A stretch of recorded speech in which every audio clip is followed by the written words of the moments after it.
വ്യാസം ശുഗം ഗൗഡപദം മഹാന്തം ഗോവിന്ദയോഗീന്ദ്രമഥാസ്യ ശിഷ്യം ശ്രീശങ്കരാചാര്യമഥാസ്യ പത്മപാദം ജഹസ്താമലകം ജ ശിഷ്യം തം തൊടകം വാർത്തികകാരമന്യാൻ അസ്മദ്ഗുരൂൻ സന്തതമാനതോസ്മി. സമസ്തജനകല്യാണേ നിരതം കരുണാമയം നമാമി ചിന്മയം ദേവം സദ്ഗുരും ബ്രഹ്മവിദ്വരം. വസുദേവസുതം ദേവം കംസചാണൂരമർദ്ദനം ദേവകീ പരമാനന്ദം കൃഷ്ണം വന്ദേ ജഗദ്ഗുരും. മൂകം കരോതി വാചാലം പങ്കും മാം ശ്രീമദ്ഭാഗവതാഖ്യോയം പ്രത്യക്ഷ കൃഷ്ണ ഏവ ഹി സ്വീകൃതോസി മയാ നാഥ മുക്ത്യർത്ഥം ഭവസാഗരേ. മനോരഥോ മദീയോയം സഫലഃ സർവഥാ ത്വയാ നിർവിഘ്നേനൈവ കർത്തവ്യാം ദാസോഹം തവ കേശവ.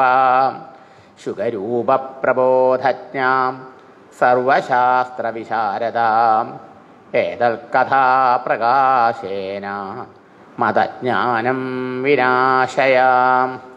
വന്ദേ നന്ദവ്രജസ്ത്രീണാം പാദരേണുമഭീഷ്ണശാം യാസാം ഹരികഥോൽഗീതം പുനാദിഭുവനത്രയം. നാരായണം നമസ്കൃത്യ നരം ചൈവ നരോത്തമം ദേവീം സരസ്വതീം വ്യാസം തതോ ജയമുദീരയേത്. ദേഹേന്ദ്രിയമനോബുദ്ധിപ്രേരകം സർവസാക്ഷിണം ശ്രീപതിം കരുണാസിന്ധും ശ്രീകൃഷ്ണം ഭാവയേ സദാ. ശ്രീകൃഷ്ണശരണം സമസ്തജഗതാം കൃഷ്ണം വിനാ കാഗരീം കൃഷ്ണേന പ്രതിഹന്യതേ കലിമലം കൃഷ്ണായ തുഭ്യം നമാം. കൃഷ്ണാൽത്രസ്യതി കാലഭീമഭുജഗം കൃഷ്ണസ്യ സർവം വശേ. കൃഷ്ണേ ഭക്തിരകണ്ഠിതാ ഭവതു മേ ഭോ കൃഷ്ണ ത്വം ഏവാശ്രയഃ. ഹരി ഓം. ഇപ്പോൾ വേദവ്യാസ മഹർഷി ലോകഹിതത്തിന് വേണ്ടി പലതും ചെയ്തു. ഒന്നായ വേദം സാധാരണക്കാർക്ക് അപ്രാപ്യമായതുകൊണ്ട് അവരുടെ ഇടയിലേക്ക് എത്തിക്കാൻ വേണ്ടി 4 വിഭജിച്ച് 4 ശിഷ്യന്മാരിലൂടെ ലോകത്തിൽ പ്രചരിപ്പിച്ചു. എന്തിനാ?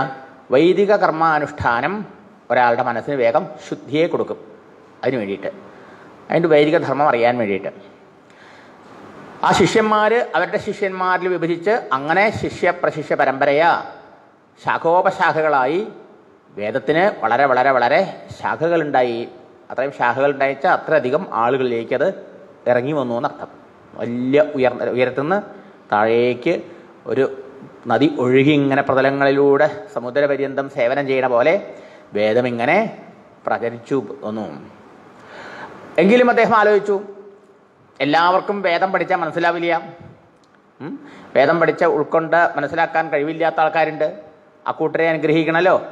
അവർക്ക് വേണ്ടിയിട്ട് വേദസാരം മഹാഭാരതത്തിലൂടെയും പുരാണങ്ങളിലൂടെയും രചിച്ചു. എന്നിട്ടും അദ്ദേഹത്തിന് കൃതാർത്ഥത അനുഭവപ്പെട്ടില്ല എന്നാണ്. അപ്പം അദ്ദേഹം സ്വയം ഇരുന്ന് തൻ്റെ ആശ്രമത്തിൽ ഹിമാലയത്തിൽ ബദരീനാഥത്തിലിരുന്ന് ആലോചിച്ചു, എന്താണ് ഞാൻ എൻ്റെ ഗുരുജനങ്ങളെയൊക്കെ വേണ്ട പോലെ പൂജിച്ചു, ഈശ്വരനെ വേണ്ട പോലെ ആരാധിച്ചിട്ടുണ്ട്, ലോകനന്മയ്ക്ക് വേണ്ടിയിട്ട് അവർക്കൊക്കെ പരമശ്രേയസ് ഉണ്ടാവാൻ വേദത്തെയും വൈദിക ധർമ്മത്തെ ഇതിഹാസ പുരാണങ്ങളിലൂടെയൊക്കെ രചിച്ച് പ്രചരിപ്പിച്ചിട്ടും എന്താണ് എൻ്റെ മനസ്സിന് ആത്മാവിനെ അറിയാത്ത അജ്ഞാനികൾക്കെന്ന പോലെ ദുഃഖം. ആത്മാവിനെ അറിയാത്തവർക്കാണ് അനാത്മാവിനെ താനെന്ന് ധരിച്ച് ദുഃഖം ഉണ്ടാവുക. അപ്പോൾ വാസ്തവത്തിൽ താൻ ബ്രഹ്മജ്ഞാനിയാണ്, ബ്രഹ്മതേജസ് കൊണ്ട് ജ്വലിക്കുന്ന ആളാണ് വേദവ്യാസ മഹർഷി, ഈശ്വരാവതാരമാണ്. അപ്പം അദ്ദേഹത്തിന് അങ്ങനെ വരാൻ പാടില്ല. അപ്പോഴാണ് അദ്ദേഹത്തിൻ്റെ ആ ചിന്ത അറിഞ്ഞു ഭഗവാൻ. നമ്മുടെ ചിന്ത കാണണ്ടാര്? ദേഹേന്ദ്രിയ മനോബുദ്ധി പ്രേരകം സർവസാക്ഷിണം. നമ്മുടെ ഹൃദയത്തിൽ എല്ലാം കണ്ടുകൊണ്ട് സാക്ഷിയായിരിക്കുന്ന കൃഷ്ണൻ അറിയും, ഭഗവാൻ അറിയും. ഉടനെ ഭഗവാൻ നമ്മുടെ ആ ചിന്ത ആത്മാർത്ഥമാണെങ്കിൽ അതിന് പരിഹാരം ഉണ്ടാക്കി തരും. ഉടനെ പരിഹാരം വന്നു. ദാ ഗുരുജിൻ്റെ രൂപത്തിൽ, ശ്രീനാരദൻ്റെ രൂപത്തിൽ ഭഗവാൻ ഇവിടെ അനുഗ്രഹത്തിനെത്തി. മഹാത്മാക്കളെ കാണാൻ കഴിയുന്നത് തന്നെ വലിയ ഈശ്വരാനുഗ്രഹം കൊണ്ടാണ് അർത്ഥം. ഇപ്പോൾ നാരദ മഹർഷി വന്നു, അദ്ദേഹത്തിനെ ഭക്തിയോടുകൂടി ആദരവോടുകൂടി നമസ്കരിച്ചു, പാദപൂജയൊക്കെ ചെയ്തു. എന്നിട്ട് അടുത്തിരുന്നു. അപ്പോൾ വേദവ്യാസ മഹർഷിയുടെ മുഖത്ത് നോക്കിയൊന്ന് പുഞ്ചിരിച്ചു. കാരണം അങ്ങ് ഇങ്ങനെ ദുഃഖിക്കാൻ അർഹതയില്ലാത്ത ആളാണ്. കാരണം സർവ്വം അറിയുന്ന ആളല്ലേ, എന്തുകൊണ്ടാണ് പിന്നെ അങ്ങക്ക് വിഷമം?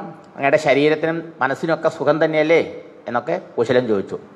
അപ്പോഴാണ് പറഞ്ഞത്, അങ്ങ് മഹാഭാരതം ഒന്ന് എഴുതിയിട്ടുണ്ട്, അതുകൊണ്ട് മാത്രം തന്നെ ലോകം അനുഗ്രഹീതമാവണം. എല്ലാവർക്കും വേണ്ടതൊക്കെ അതിൽ പറഞ്ഞിട്ടുണ്ട്.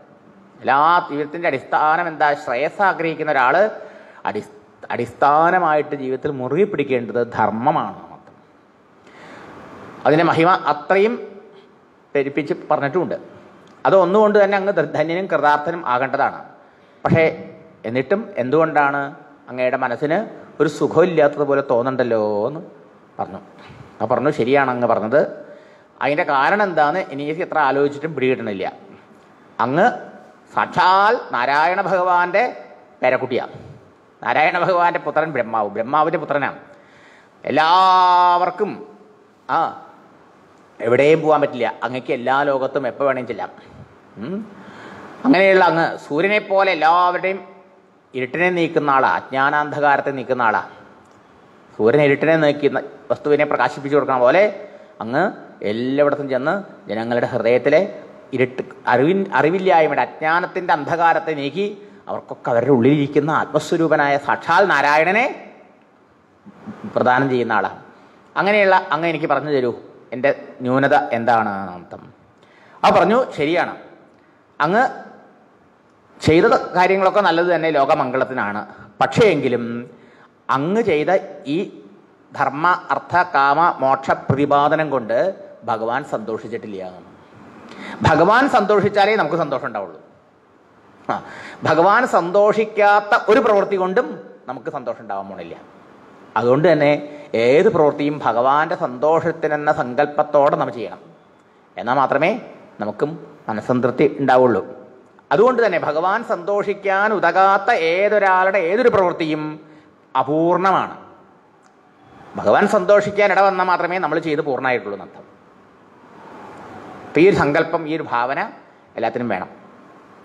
അതെന്താ അങ്ങനെ ഭഗവാൻ സന്തോഷിക്കാതിരിക്കാൻ കാരണം യഥാ ധർമാദേശ്ചാർത്ഥ മുനിവര്യ അനുകീർത്തിതാഹ ന തഥാ വാസുദേവസ്യ മഹിമാഹി അനുവർണിതാഹ. അങ്ങ് മഹാഭാരതത്തിലൂടെ ധർമ്മം അർത്ഥം കാമം മോക്ഷം ചതുർവിധ പുരുഷാർത്ഥങ്ങളെ നേടാനുള്ള മാർഗം വിസ്തരിച്ചിട്ടുണ്ട്. ആ ധർമാദി പുരുഷാർത്ഥങ്ങൾക്ക് എത്രത്തോളം പ്രാധാന്യം, ഇമ്പോർട്ടൻസ് അങ്ങ് കൽപ്പിച്ചിട്ടുണ്ടോ അത്രയും പ്രാധാന്യം ഭഗവാന്റെ മഹിമയ്ക്കും ഭഗവാന്റെ പുണ്യ യശസ്സിനും ഭഗവാന്റെ ലീലകൾക്കും അങ്ങ് കൽപ്പിച്ചിട്ടില്ല. അതന്നെ അങ്ങനെ പറയാൻ പറ്റുമോ? ഹരിവംശം മഹാഭാരതത്തിൻ്റെ എന്താ പറയുക അനുബന്ധമാണ്. അതിൽ ഹരിയുടെ മഹിമ തന്നെയാണ് പറഞ്ഞിട്ടുള്ളത്. പക്ഷേ പറഞ്ഞിട്ടുണ്ടെങ്കിലും പ്രാധാന്യം ഹരിയുടെ മഹിമയ്ക്കല്ല. പിന്നെയോ പ്രധാനം മഹാഭാരതം എന്ന് പറഞ്ഞാൽ നമ്മുടെ മനസ്സിൽ ഓടി വരും എന്താ? കൗരവന്മാരുടെയും പാണ്ഡവന്മാരുടെയും ജീവിതം അല്ലേ? എല്ലാവർക്കും മനസ്സിൽ ഹൃദയമായിട്ടുള്ളതാ. അല്ലാണ്ട് അവിടെ ഹരിമഹിമയോ ഭഗവാൻ കൂട്ടത്തിൽ ഗീതൊക്കെ ഉപദേശിക്കുന്നുണ്ടെങ്കിലും അതിലല്ല ശ്രദ്ധ പോണേ അല്ലേ? അതെ. അപ്പോൾ ഭഗവാന്റെ മാഹാത്മ്യത്തിന് അത്രയും പ്രാധാന്യം കൊടുക്കണമായിരുന്നു, അത് കൊടുത്തില്ല. അതിന് എന്താണ് ഭഗവാന്റെ മഹിമയെ വർണ്ണിക്കാത്ത, ഭഗവാന്റെ മാഹാത്മ്യത്തെ സൂചിപ്പിക്കാത്ത പ്രതിപാദ്യങ്ങളെ കൊണ്ടോ വർണ്ണനകളെ കൊണ്ടോ ഗ്രന്ഥങ്ങളെ കൊണ്ടോ കവിതകളെ കൊണ്ടോ പ്രയോജനം? സജ്ജനങ്ങൾ എപ്പോഴും ഭഗവാന്റെ ആ പാതാരവിന്ദങ്ങളിൽ പറ്റിക്കൂടിയിരിക്കുകയാണ് മഹാന്മാരുടെ മനസ്സ്. അത് അവരുടെ മനസ്സ് എങ്ങനെയാണ്? ഒരു കുഞ്ഞ് അരയന്ന പക്ഷി മാതിരിയാണ്. ഹംസപക്ഷി എപ്പോഴും എവിടെ ഇരിക്കുക? താമരയിലിരിക്കുക അല്ലേ? ഭഗവാന്റെ പാദപത്മത്തിലാണ് ഈ മഹാത്മാക്കളുടെ മനസ്സാകുന്ന ആ ഹംസപക്ഷി എപ്പോഴും പറ്റിയിരിക്കുക. അതുകൊണ്ട് അവരെപ്പോഴും പരമാനന്ദത്തിലിരിക്കുക. അങ്ങനെയുള്ള മഹാത്മാക്കൾക്ക്, സജ്ജനങ്ങൾക്ക് ഒരിക്കലും ഈശ്വരനെ കുറിച്ചല്ലാതെ ലോകകാര്യങ്ങളെക്കുറിച്ച് പ്രതിപാദിക്കുന്ന പ്രതിപാദനങ്ങളിൽ ഒരു താല്പര്യമില്ല എന്നർത്ഥം. അതിനെ അവരെങ്ങനെയാണ് കണക്കാക്കണത്? കാക്കകൾ കുളിക്കുന്ന ചെളിക്കുണ്ടായിട്ടാണ് കണക്കാക്കിക്കണേ ഈ മഹാത്മാക്കൾ ഇത്തരം കൃതികളെ. ചോദിക്കുകയാണ്, മാനസ സരസിൽ വിഹരിക്കുന്ന അരയന്നങ്ങൾ ഈ പൊട്ടക്കുളത്തിൽ എന്താ പറയുക, കാക്കകൾ കുളിക്കുന്ന ഈ ചെളിക്കുണ്ടിൽ വന്ന് കുളിക്കാൻ മോഹിക്കോ? ഇതുപോലെയാണ് ഭഗവാന്റെ പാദപത്മ മകരന്തം അനുഭവിച്ചുകൊണ്ട് ആ ആനന്ദാനുഭൂതിയിൽ മുഴുകിക്കൊണ്ടിരിക്കുന്ന മാനസ സരസിലെ ഹംസങ്ങൾക്ക് തുല്യരാണ് ഈ സജ്ജനങ്ങളും മഹാത്മാക്കളും. അവരൊരിക്കലും ഈ വിഷയവാർത്തകളെ ലോകത്തിൽ പണമുണ്ടാക്കാനും അതിനുവേണ്ടി അതുപോലെയുള്ള ഭോഗങ്ങൾ അനുഭവിക്കാനുള്ള മാർഗങ്ങളെക്കുറിച്ച് പറയുന്ന കാര്യങ്ങളിൽ അവർക്ക് തെല്ലും താല്പര്യമില്ല എന്ന്. അതാ പറഞ്ഞത്, വചശ്ചിത്രപദം ഹരേർയശോ ജഗൽ പവിത്രം പ്രഗൃണീത കർഹിജിത് തത്വായസം തീർത്ഥമുശന്തി മാനസാഹ ന തത്ര ഹംസാ നിരയന്തി ഉശിക്ഷയാം. ഒരാളുടെ കൃതികൾ എത്ര കേമാവട്ടെ, ചിത്രപദം നല്ല എന്താ പറയുക, നല്ല ഭാഷ പറയില്ലേ, നല്ല സാഹിത്യം, നല്ല കവിത, ഇങ്ങനെയൊക്കെയുള്ള വിശിഷ്ടമായ പദങ്ങളോട് കൂടിയതാവാം.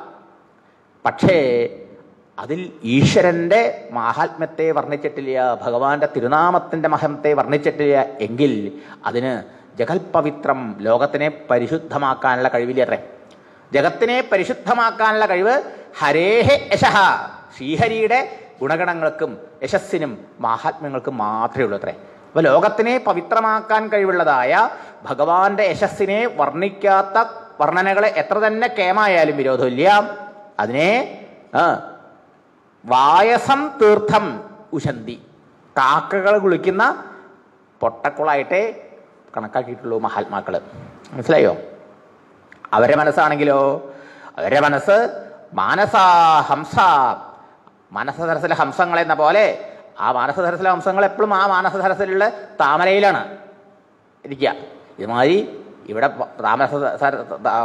പരമഹംസന്മാരാണ് അവര് ഭഗവാന്റെ പാദപത്മത്തിലാണ് അവരെ മനസ്സ് സദാ രമിച്ചുകൊണ്ടിരിക്കുന്നത്. അവർക്ക് ഇതിലൊട്ടും താല്പര്യമില്ല എന്ന് പറയാം. അതുകൊണ്ട് ഭഗവാന്റെ ഗുണഗണങ്ങളെ വർണ്ണിക്കുന്ന വർണ്ണനയല്ല അങ്ങ് ഇതുവരെ ചെയ്തിട്ടുള്ളത്രേ. അതിനത്രയൊന്നും പ്രാധാന്യം ഇല്ല, അങ്ങ് കൽപ്പിച്ചിട്ടില്ല എന്നർത്ഥം. അതുമാത്രമല്ല, ഭക്തന്മാർക്കും ഭഗവാനും ഒക്കെ പ്രിയങ്കരമായിട്ടുള്ളത് അതൊന്നു മാത്രമാണ്. തത് വാഗ് വിസർഗോ ജനതാഖ വിപ്ലവോ യസ്മിൻ പ്രതിശ്ലോകം അബദ്ധവത്യപി നാമാനി അനന്തസ്യ യശോങ്കിതാനി യത് ശൃണ്വന്തി ഗായന്തി ഗൃണന്തി സാധവ.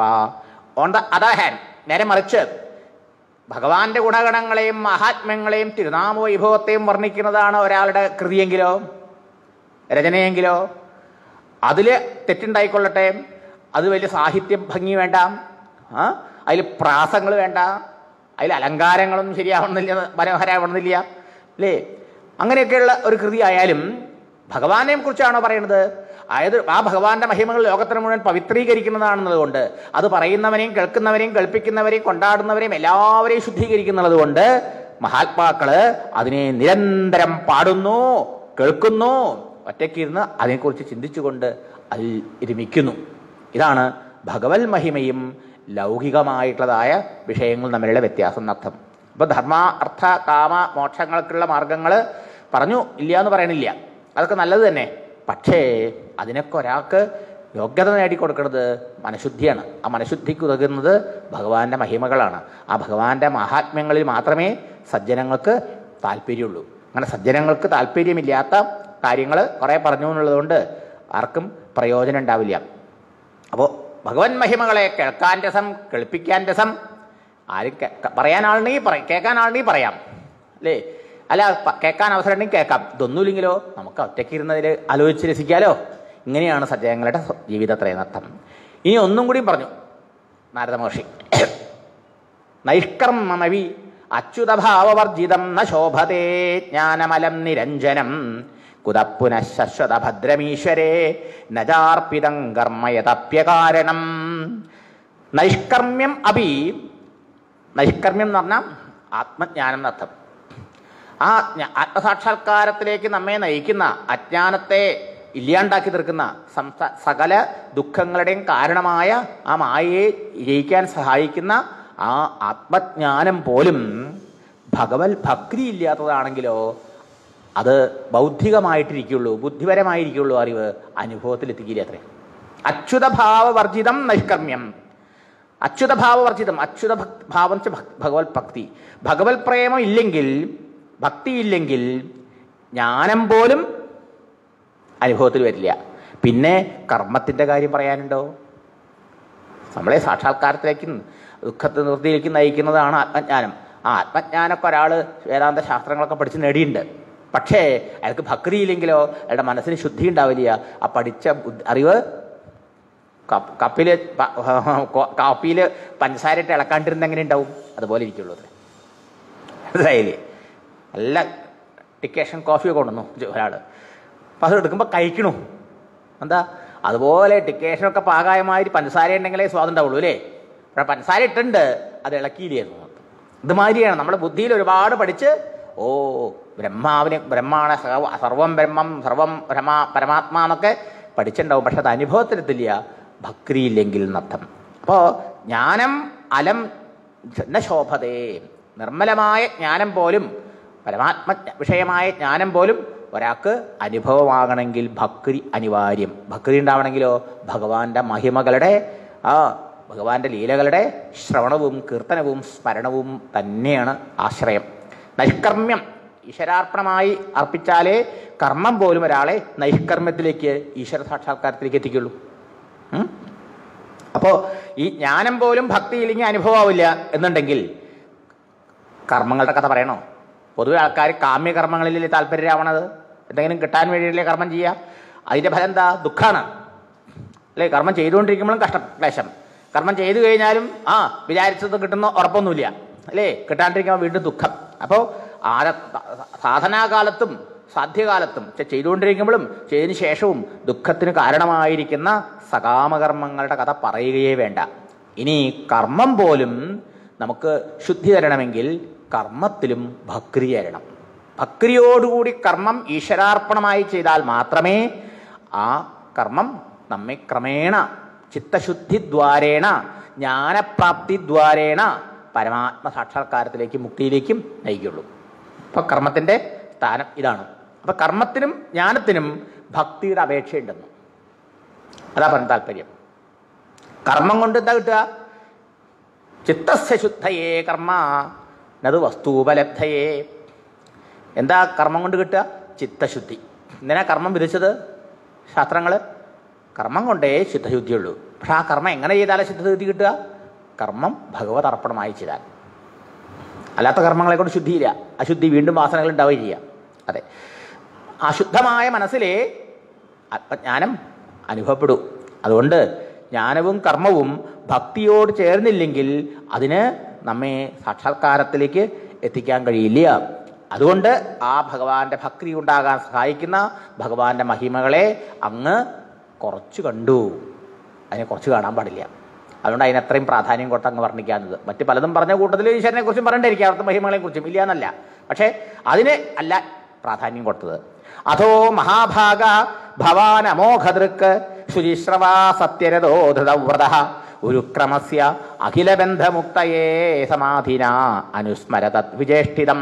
അതുകൊണ്ട് അഖില ബന്ധമുക്തയെ, സകല മനുഷ്യരുടെയും ഈ ബന്ധനത്തിൽ നിന്ന് മോചനം അവർക്ക് കിട്ടാൻ വേണ്ടിയിട്ട് അങ്ങ് എന്ത് ചെയ്യണം? ഉരുക്രമസ്യ അത്ഭുത തരത്തിലുള്ളതായ ലീലകളാടിയ ആ ഭഗവാന്റെ വിജേഷ്ഠിതം ലീലകളെ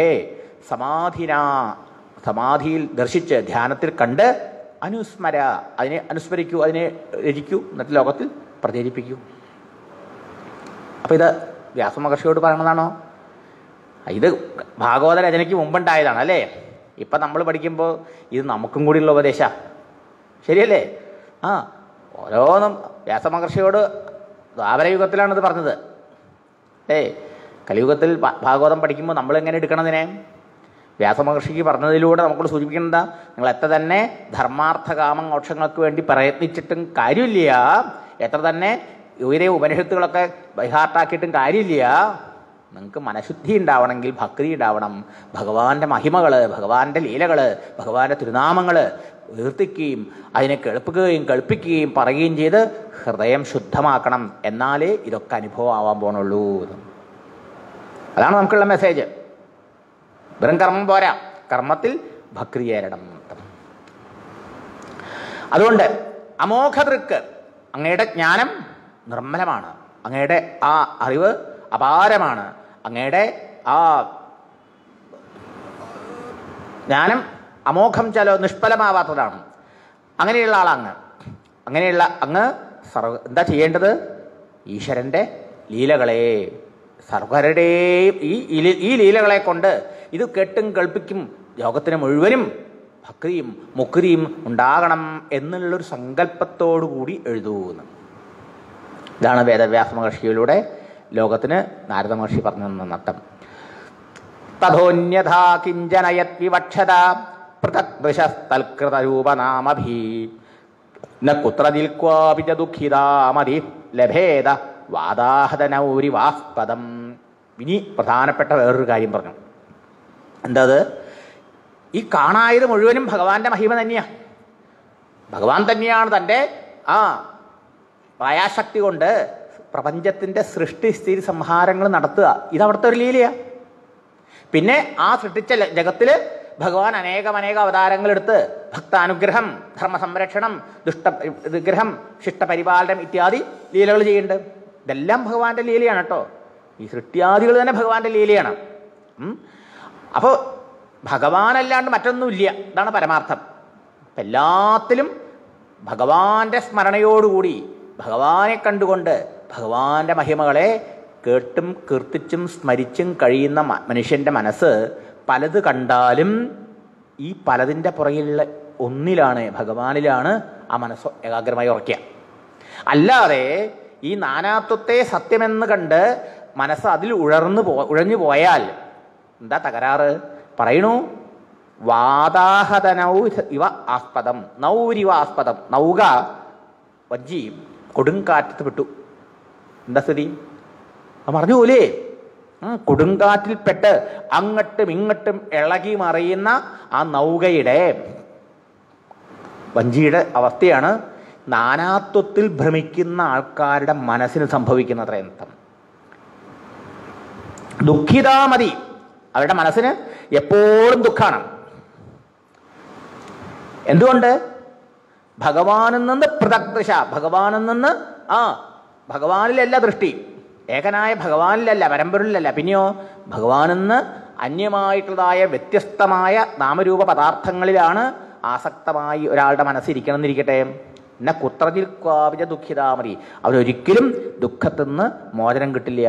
മനസ്സ് ഒന്നിനും ഉറയ്ക്കാതെ അങ്ങോട്ടും ഇങ്ങോട്ടും അലഞ്ഞുകൊണ്ടിരിക്കും. എങ്ങനെ? കൊടുങ്കാറ്റിൽപ്പെട്ട നൗക എന്ന പോലെ എന്നർത്ഥം.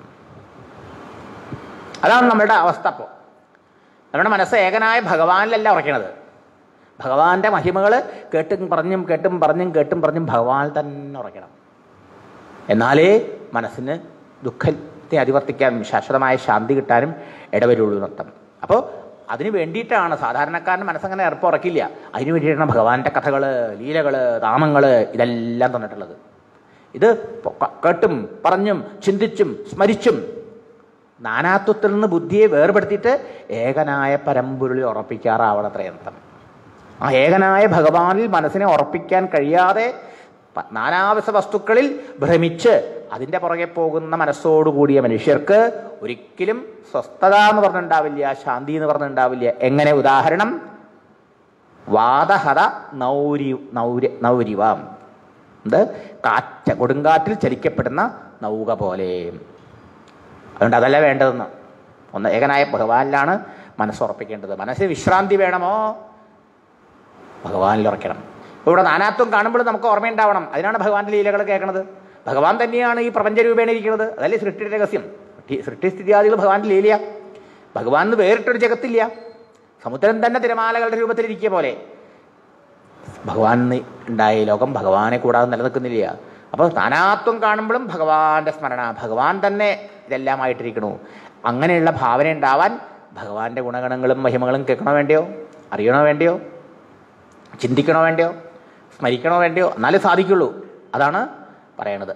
അപ്പോൾ ഭഗവാനെന്ന് പൃഥക്ദൃശ, ഭഗവാനെന്ന് വേറിട്ട് ലോകത്തെ കാണുന്നവരും അതിൽ ഭ്രമിച്ച് ഉഴലുന്ന മനസ്സോടുകൂടിയവരും ശാന്തി കിട്ടാതെ കൊടുങ്കാറ്റിൽപ്പെട്ട നൗക പോലെ എപ്പോഴും അസ്വസ്ഥരായി കഴിയുന്നു ജീവിതത്തിൽ എന്നർത്ഥം.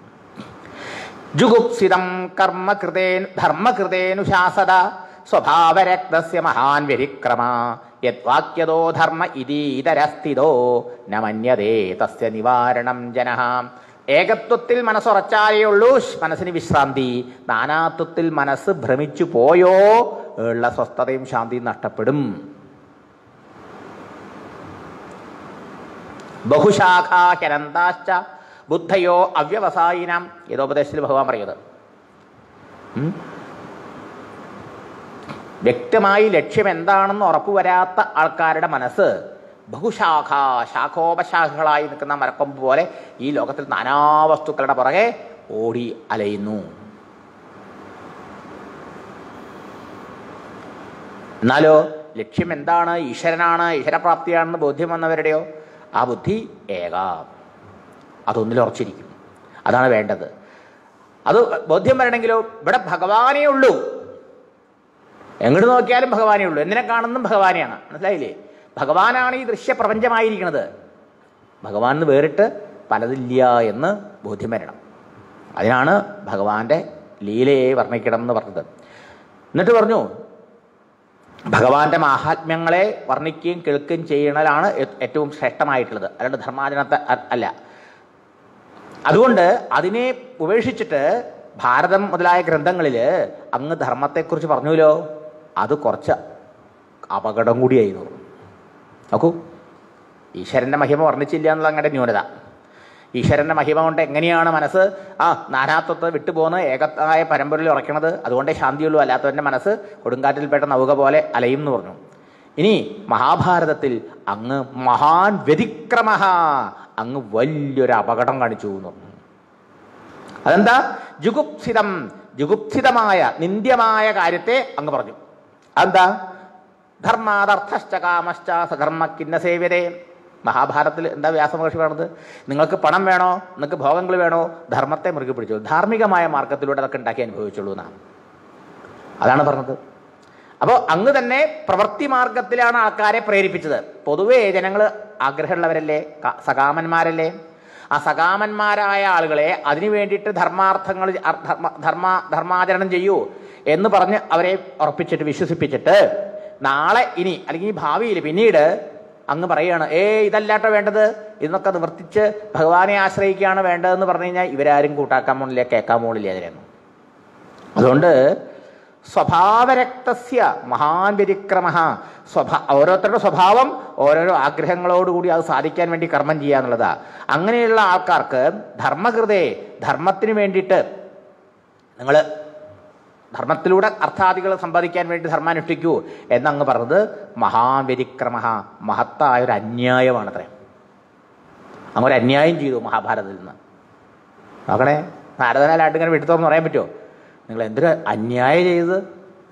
എന്താ അന്യായം ഞാൻ ചെയ്തത്? നിങ്ങൾ പറഞ്ഞില്ലേ ധർമ്മം അനുഷ്ഠിക്കണം അർത്ഥകാമങ്ങൾക്ക് വേണ്ടിയിട്ടാണ്. അർത്ഥകാമങ്ങൾക്ക് വേണ്ടിയിട്ടാണോ ധർമ്മം അനുഷ്ഠിക്കേണ്ടത്? ഭാഗവതത്തിൽ വ്യക്താക്കിയില്ലത്. ധർമ്മസ്ഥി അപവർഗസ്യ ന അർത്ഥായ ഉപകൽപ്പതേ. ധർമ്മം അനുഷ്ഠിക്കാൻ പറഞ്ഞത് പണം ഉണ്ടാക്കാൻ വേണ്ടിയിട്ടല്ല, അർത്ഥത്തിന് വേണ്ടിയിട്ടല്ല, പിന്നെയോ മോക്ഷത്തിന് വേണ്ടിയിട്ടാണ് വ്യക്താക്കിയില്ലേ. അത് ഭാഗവത്തിലാണ് പറഞ്ഞത്, ഭാരതത്തിൽ പറഞ്ഞില്ല. ഭാരതത്തിൽ പറഞ്ഞത് ധർമ്മം കൊണ്ട് അർത്ഥം, അർത്ഥം കൊണ്ട് കാമം, അങ്ങനെ മോക്ഷത്താ അല്ലേ? അത് തെറ്റായി എന്നാ പറഞ്ഞത്.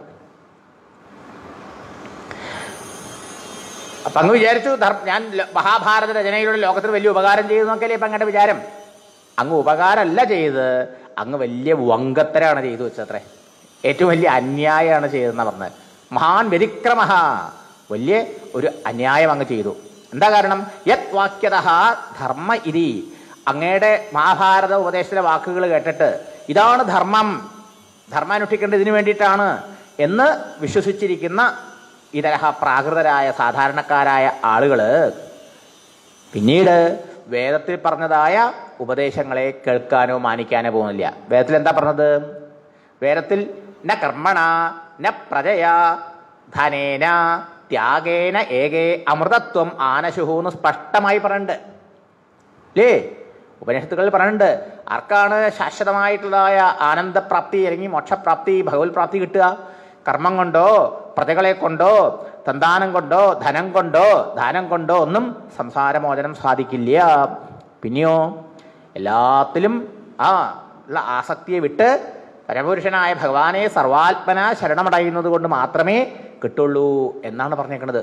ആ ഉപദേശം ഇനി മഹാഭാരതം കേട്ടവർ വിശ്വസിക്കുമോ? ഇതാണ് ചോദ്യം. മഹാഭാരതത്തിലൂടെ ആൾക്കാർക്ക് തെറ്റായ ഒരു മാർഗദർശനം കൊടുത്തില്ലേ അങ്ങ്? അതാണ് അങ്ങ് വലിയ വിഡ്ഢിത്തരം ചെയ്തു അല്ലെങ്കിൽ അബദ്ധം ചെയ്തു എന്ന് പറഞ്ഞത്. അപ്പം സാധാരണക്കാരെന്ത് വിചാരിക്കും? സാധാരണക്കാർ ഇതൊക്കെ ഈ കർമ്മം ചെയ്യാൻ കഴിവില്ലാത്ത പാവങ്ങൾക്ക്, അന്ധന്മാരോ മുടന്തന്മാരോ അല്ലെങ്കിൽ അംഗവൈകല്യങ്ങൾ അവർക്കൊന്നും ചെയ്യാനൊന്നും നേടാനൊന്നും നിർത്തിയില്ല, അവരോടതൊക്കെ പറഞ്ഞേക്കണത് ആണ്, ഞങ്ങളോടല്ല എന്ന് വിചാരിക്കും. അതുകൊണ്ട് പ്രവൃത്തി മാർഗത്തിൽ തന്നെ അവരുടെ മനസ്സ് ഉറക്കിയുള്ളൂ, ഈശ്വര മാർഗത്തിൽ പ്രവർത്തിക്കില്ല എന്ന്. ഇനിയും ഭഗവാന്റെ നിർഗുണവും നിരാകാരവുമായ പരമാത്മസ്വരൂപം അറിഞ്ഞ് സാക്ഷാത്കരിക്കാൻ എത്ര ആൾക്കാർക്ക് പറ്റും? വളരെ വളരെ വിചക്ഷണന്മാരായ വളരെ കുറച്ച് ആൾക്കാർക്കേ പറ്റുള്ളൂ. എന്നാലോ അധികം ആൾക്കാർക്കും എങ്ങനെയാണ് സാധിക്കുക? അധികം ആൾക്കാർക്കും ഭഗവാന്റെ കഥകൾ കേട്ടും ലീലകൾ വർണ്ണിച്ചും തിരുനാമത്തെ ജപിച്ചും ഭക്തി വളർത്തിയിട്ട് വേണം വാസനകളെ ക്ഷയിപ്പിച്ച് മനസ്സിനെ ശുദ്ധമാക്കി ആ ആത്മസാക്ഷാത്കാരം കൈവരിക്കാൻ. അതുകൊണ്ട് ഭഗവാന്റെ മഹിമാവർണ്ണനം തന്നെ ഏറ്റവും ധർമാദികളെ വർണ്ണിച്ചതിനേക്കാളും പ്രാധാന്യം അർഹിക്കുന്നതെന്ന് പറയാം. വിചക്ഷണോസ്യാർഹതിവേദിതം വിഭോഃ അനന്തപാരസ്യ നിവൃത്തിത സുഖം പ്രവർത്തമാനസ്യ ഗുണൈരനാത്മനഃ തതോ ഭവാൻ ദർശയ ചേഷ്ടിതം വിഭോ. പറയുന്നു ഈശ്വരന്റെ നിർവികൽപ്പ രൂപം, നിരാകാരമായ ബ്രഹ്മസ്വരൂപം, അത് വളരെ വളരെ വിഷയവിരക്തന്മാരും അതിനിപുണന്മാരും ആയിട്ടുള്ള ആളുകൾക്ക് മാത്രം കുറച്ച് അറിയാൻ സാധിച്ചു വരും. സാമാന്യക്കാർ ആ നിലയിലുള്ളവരല്ല എന്നർത്ഥം. പിന്നെയോ സാമാന്യക്കാര് ഈ ദേഹത്തിൽ ഞാനെന്ന് അഭിമാനിക്കുന്നവരാണ്. ഈ ലോകവസ്തുക്കളിൽ സത്യത്വ ബുദ്ധിയോടുകൂടി അതിൽ ആസക്തരായി അതുകൊണ്ട് സുഖം കിട്ടുമെന്ന് വിചാരിച്ചുകൊണ്ട് കഴിയുന്ന ആൾക്കാരാണ്. ശരിയല്ലേ? അങ്ങനെയുള്ള ആൾക്കാർക്ക്, ദേഹാഭിമാനികളും വിഷയാസക്തന്മാരുമായ ആൾക്കാർക്ക് ഈശ്വരനിൽ ഭക്തി ഉണ്ടാവാനുള്ള മാർഗം ഭഗവാന്റെ കഥാശ്രവണമാണ്. ഭഗവാന്റെ അവതാര ലീലകളുടെ വർണ്ണനം, തിരുനാമജപം, ഇതൊക്കെയാണ് അതിനുള്ള മാർഗ്ഗമാണ്, അവർക്കുള്ള മാർഗ്ഗമാണ് ഇപ്പം അങ്ങ് കാണിച്ചു കൊടുക്കേണ്ടത്. അപ്പോൾ വാസ്തവത്തിൽ അങ്ങ് ലോകത്തിന് വലിയ സേവനം ചെയ്യാൻ പുറപ്പെട്ട ആളാ അല്ലേ? വലിയ സേവനം ചെയ്തു എന്നാണ് അപ്പം അങ്ങ് വിചാരിച്ചത്. വാസ്തവത്തിൽ സേവനമായിട്ടില്ല. എപ്പോഴാണ് ലോക സേവനം ഉണ്ടാവുക? ഈ പാവങ്ങളായ സാധാരണക്കാരായ ആളുകൾ എന്ന് പറയുന്നത് അർത്ഥം അജ്ഞാനികൾ എന്നർത്ഥം. ദേഹാസക്തന്മാരും അതുകൊണ്ട് തന്നെ വിഷയാസക്തന്മാരുമായി കഴിയുന്ന ആൾക്കാരെ ആയാലാണ് അവരുടെ മനസ്സിനെ ഇവിടുന്ന് പതുക്കനെ ആസക്തി വാസനയൊക്കെ ക്ഷയിപ്പിച്ച് ഭഗവാന്റെ പാദങ്ങളിൽ ഉറപ്പിക്കാൻ കഴിയാം. അതിനുള്ള മാർഗം പറഞ്ഞു കൊടുക്കുമ്പോഴാണ് സാധാരണക്കാരൻ അങ്ങയുടെ ഉപദേശം പ്രയോജനപ്പെടുക. അതിനുള്ള മാർഗം ഈശ്വരഭക്തിയാണ്. ആ ഭക്തി ഉണ്ടാവാനുള്ള മാർഗം ഈശ്വര മഹിമകളുടെ ശ്രവണവും കീർത്തനവും ഭരണവും ഒക്കെ തന്നെയെന്നർത്ഥം. അതുകൊണ്ട് അങ്ങെന്ത് ചെയ്യണം? അവയെ വർണ്ണിക്കൂ. തതോ ഭവാൻ ദർശയ ചേഷ്ടിതം വിഭോ.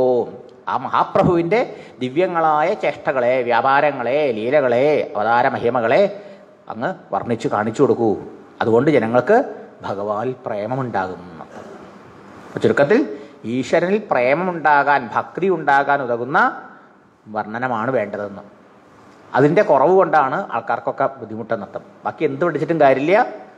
വേണം ഈശ്വരഭക്തി ഇല്ലെങ്കിൽ സാധിക്കില്ല, കാര്യം സാധിക്കില്ല, സംസാരമോചനം സാധിക്കില്ല എന്ന് പറഞ്ഞതിന് ശേഷം ഈ ധർമാചരണത്തിനേക്കാളും ഒരുപടി മേലെയാണത്രേ ഈശ്വരഭക്തി എന്നാണ് ഇനി പറയണത്. ധർമാചരണത്തിലൂടെ ഒരാൾക്ക് എന്ത് കിട്ടും? സ്വർഗാദി പുണ്യലോകങ്ങൾ കിട്ടും അല്ലേ? അതിനുവേണ്ടി വീണ്ടും വീണ്ടും ജനിക്കും മരിക്കും വേണമല്ലോ. ധർമാചരണം ചെയ്തു, പുണ്യാചരണം ചെയ്തു, സൽക്കർമ്മങ്ങളൊക്കെ ചെയ്താൽ മരണാനന്തരം സ്വർഗത്തിൽ പോവാം. സ്വർഗത്തിൽ പോയാൽ പുണ്യം തീർന്നാൽ വീണ്ടും തിരിച്ചിങ്ങോട്ട് വരണമല്ലോ. ക്ഷീണേ പുണ്യം മർത്യലോകം വിശന്തി എന്നല്ലേ? തിരിച്ച് ഈ ലോകത്തേക്ക് വരേണ്ടി വരും. അവന് സംസാരത്തിൽ നിന്ന് മോചനമില്ല. വീണ്ടും ആ കർമ്മവാസനകൾക്കനുസരിച്ച് ജനിച്ചു മരിക്കാം. പുണ്യത്തിൻ്റെ ഫലം സുഖവും പാപത്തിൻ്റെ ഫലം ദുഃഖവും മാറി മാറി അനുഭവിച്ചുകൊണ്ട് ഇങ്ങനെ കഴിയാം. എന്നാലോ ഈശ്വരഭജനം ചെയ്യുന്ന ഈശ്വരഭക്തൻ അങ്ങനെയാണോ? അല്ല.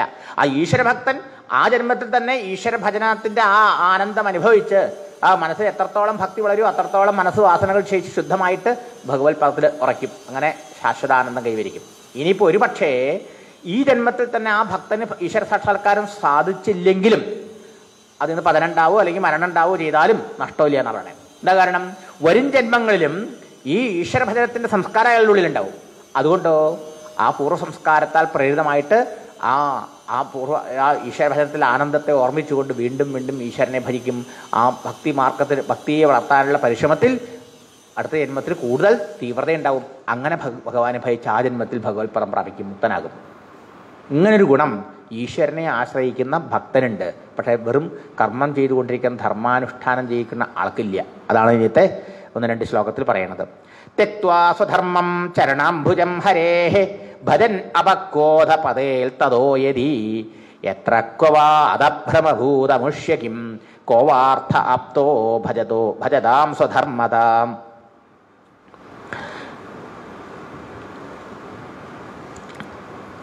അപ്പൊ കർമ്മങ്ങളൊക്കെ ചെയ്താൽ അതുകൊണ്ട് അനർത്ഥം ഉണ്ടാവും.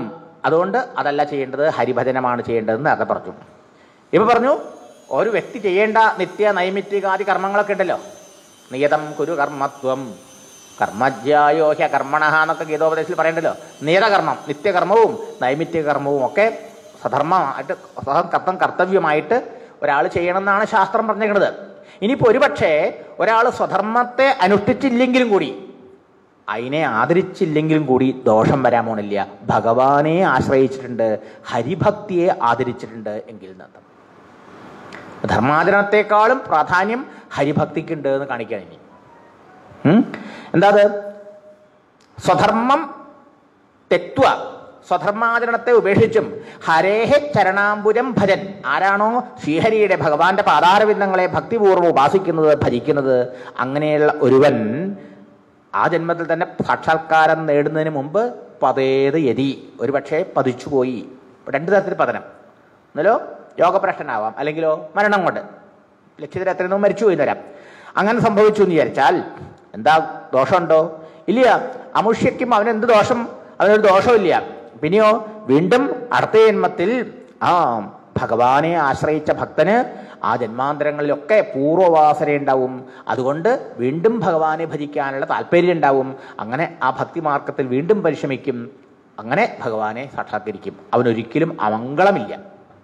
ഇതാണ് ഭഗവത് ഭജനം ചെയ്യുന്ന ഭക്തന്റെ മഹത്വം, ഭാഗവതന്റെ മഹത്വം. നേരെ മറിച്ച് ഭഗവത് ഭജനം വേണ്ടാന്ന് വെച്ചിട്ട് വെറും സ്വധർമ്മത്തിൽ മാത്രം, കർമ്മത്തിൽ മാത്രം, കർമ്മങ്ങൾ ശരിക്കും ചെയ്യുന്ന അതിൽ മാത്രമാണോ ഒരാൾ ശ്രദ്ധിക്കണമെന്ന് ചോളൂ, അയാൾക്ക് എന്താ കിട്ടുക?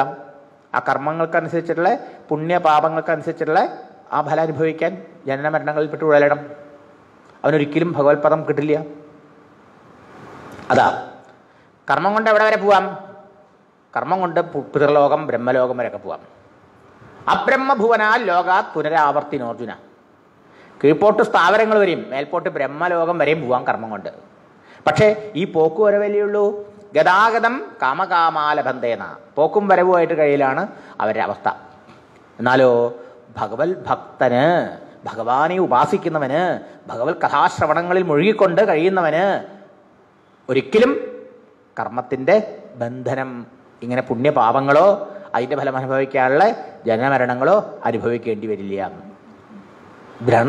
സ്വധർമ്മത്തിനേക്കാളും സ്വധർമാചരണത്തെക്കാളും ശ്രേഷ്ഠത ഹരിഭജനത്തിനുണ്ട് എന്ന് പറയാം. എന്താ പറയാൻ കാരണം? ഹരിഭജനം അവനെ പടിപടിയായിട്ട് ഈശ്വരനിലെത്തിക്കും.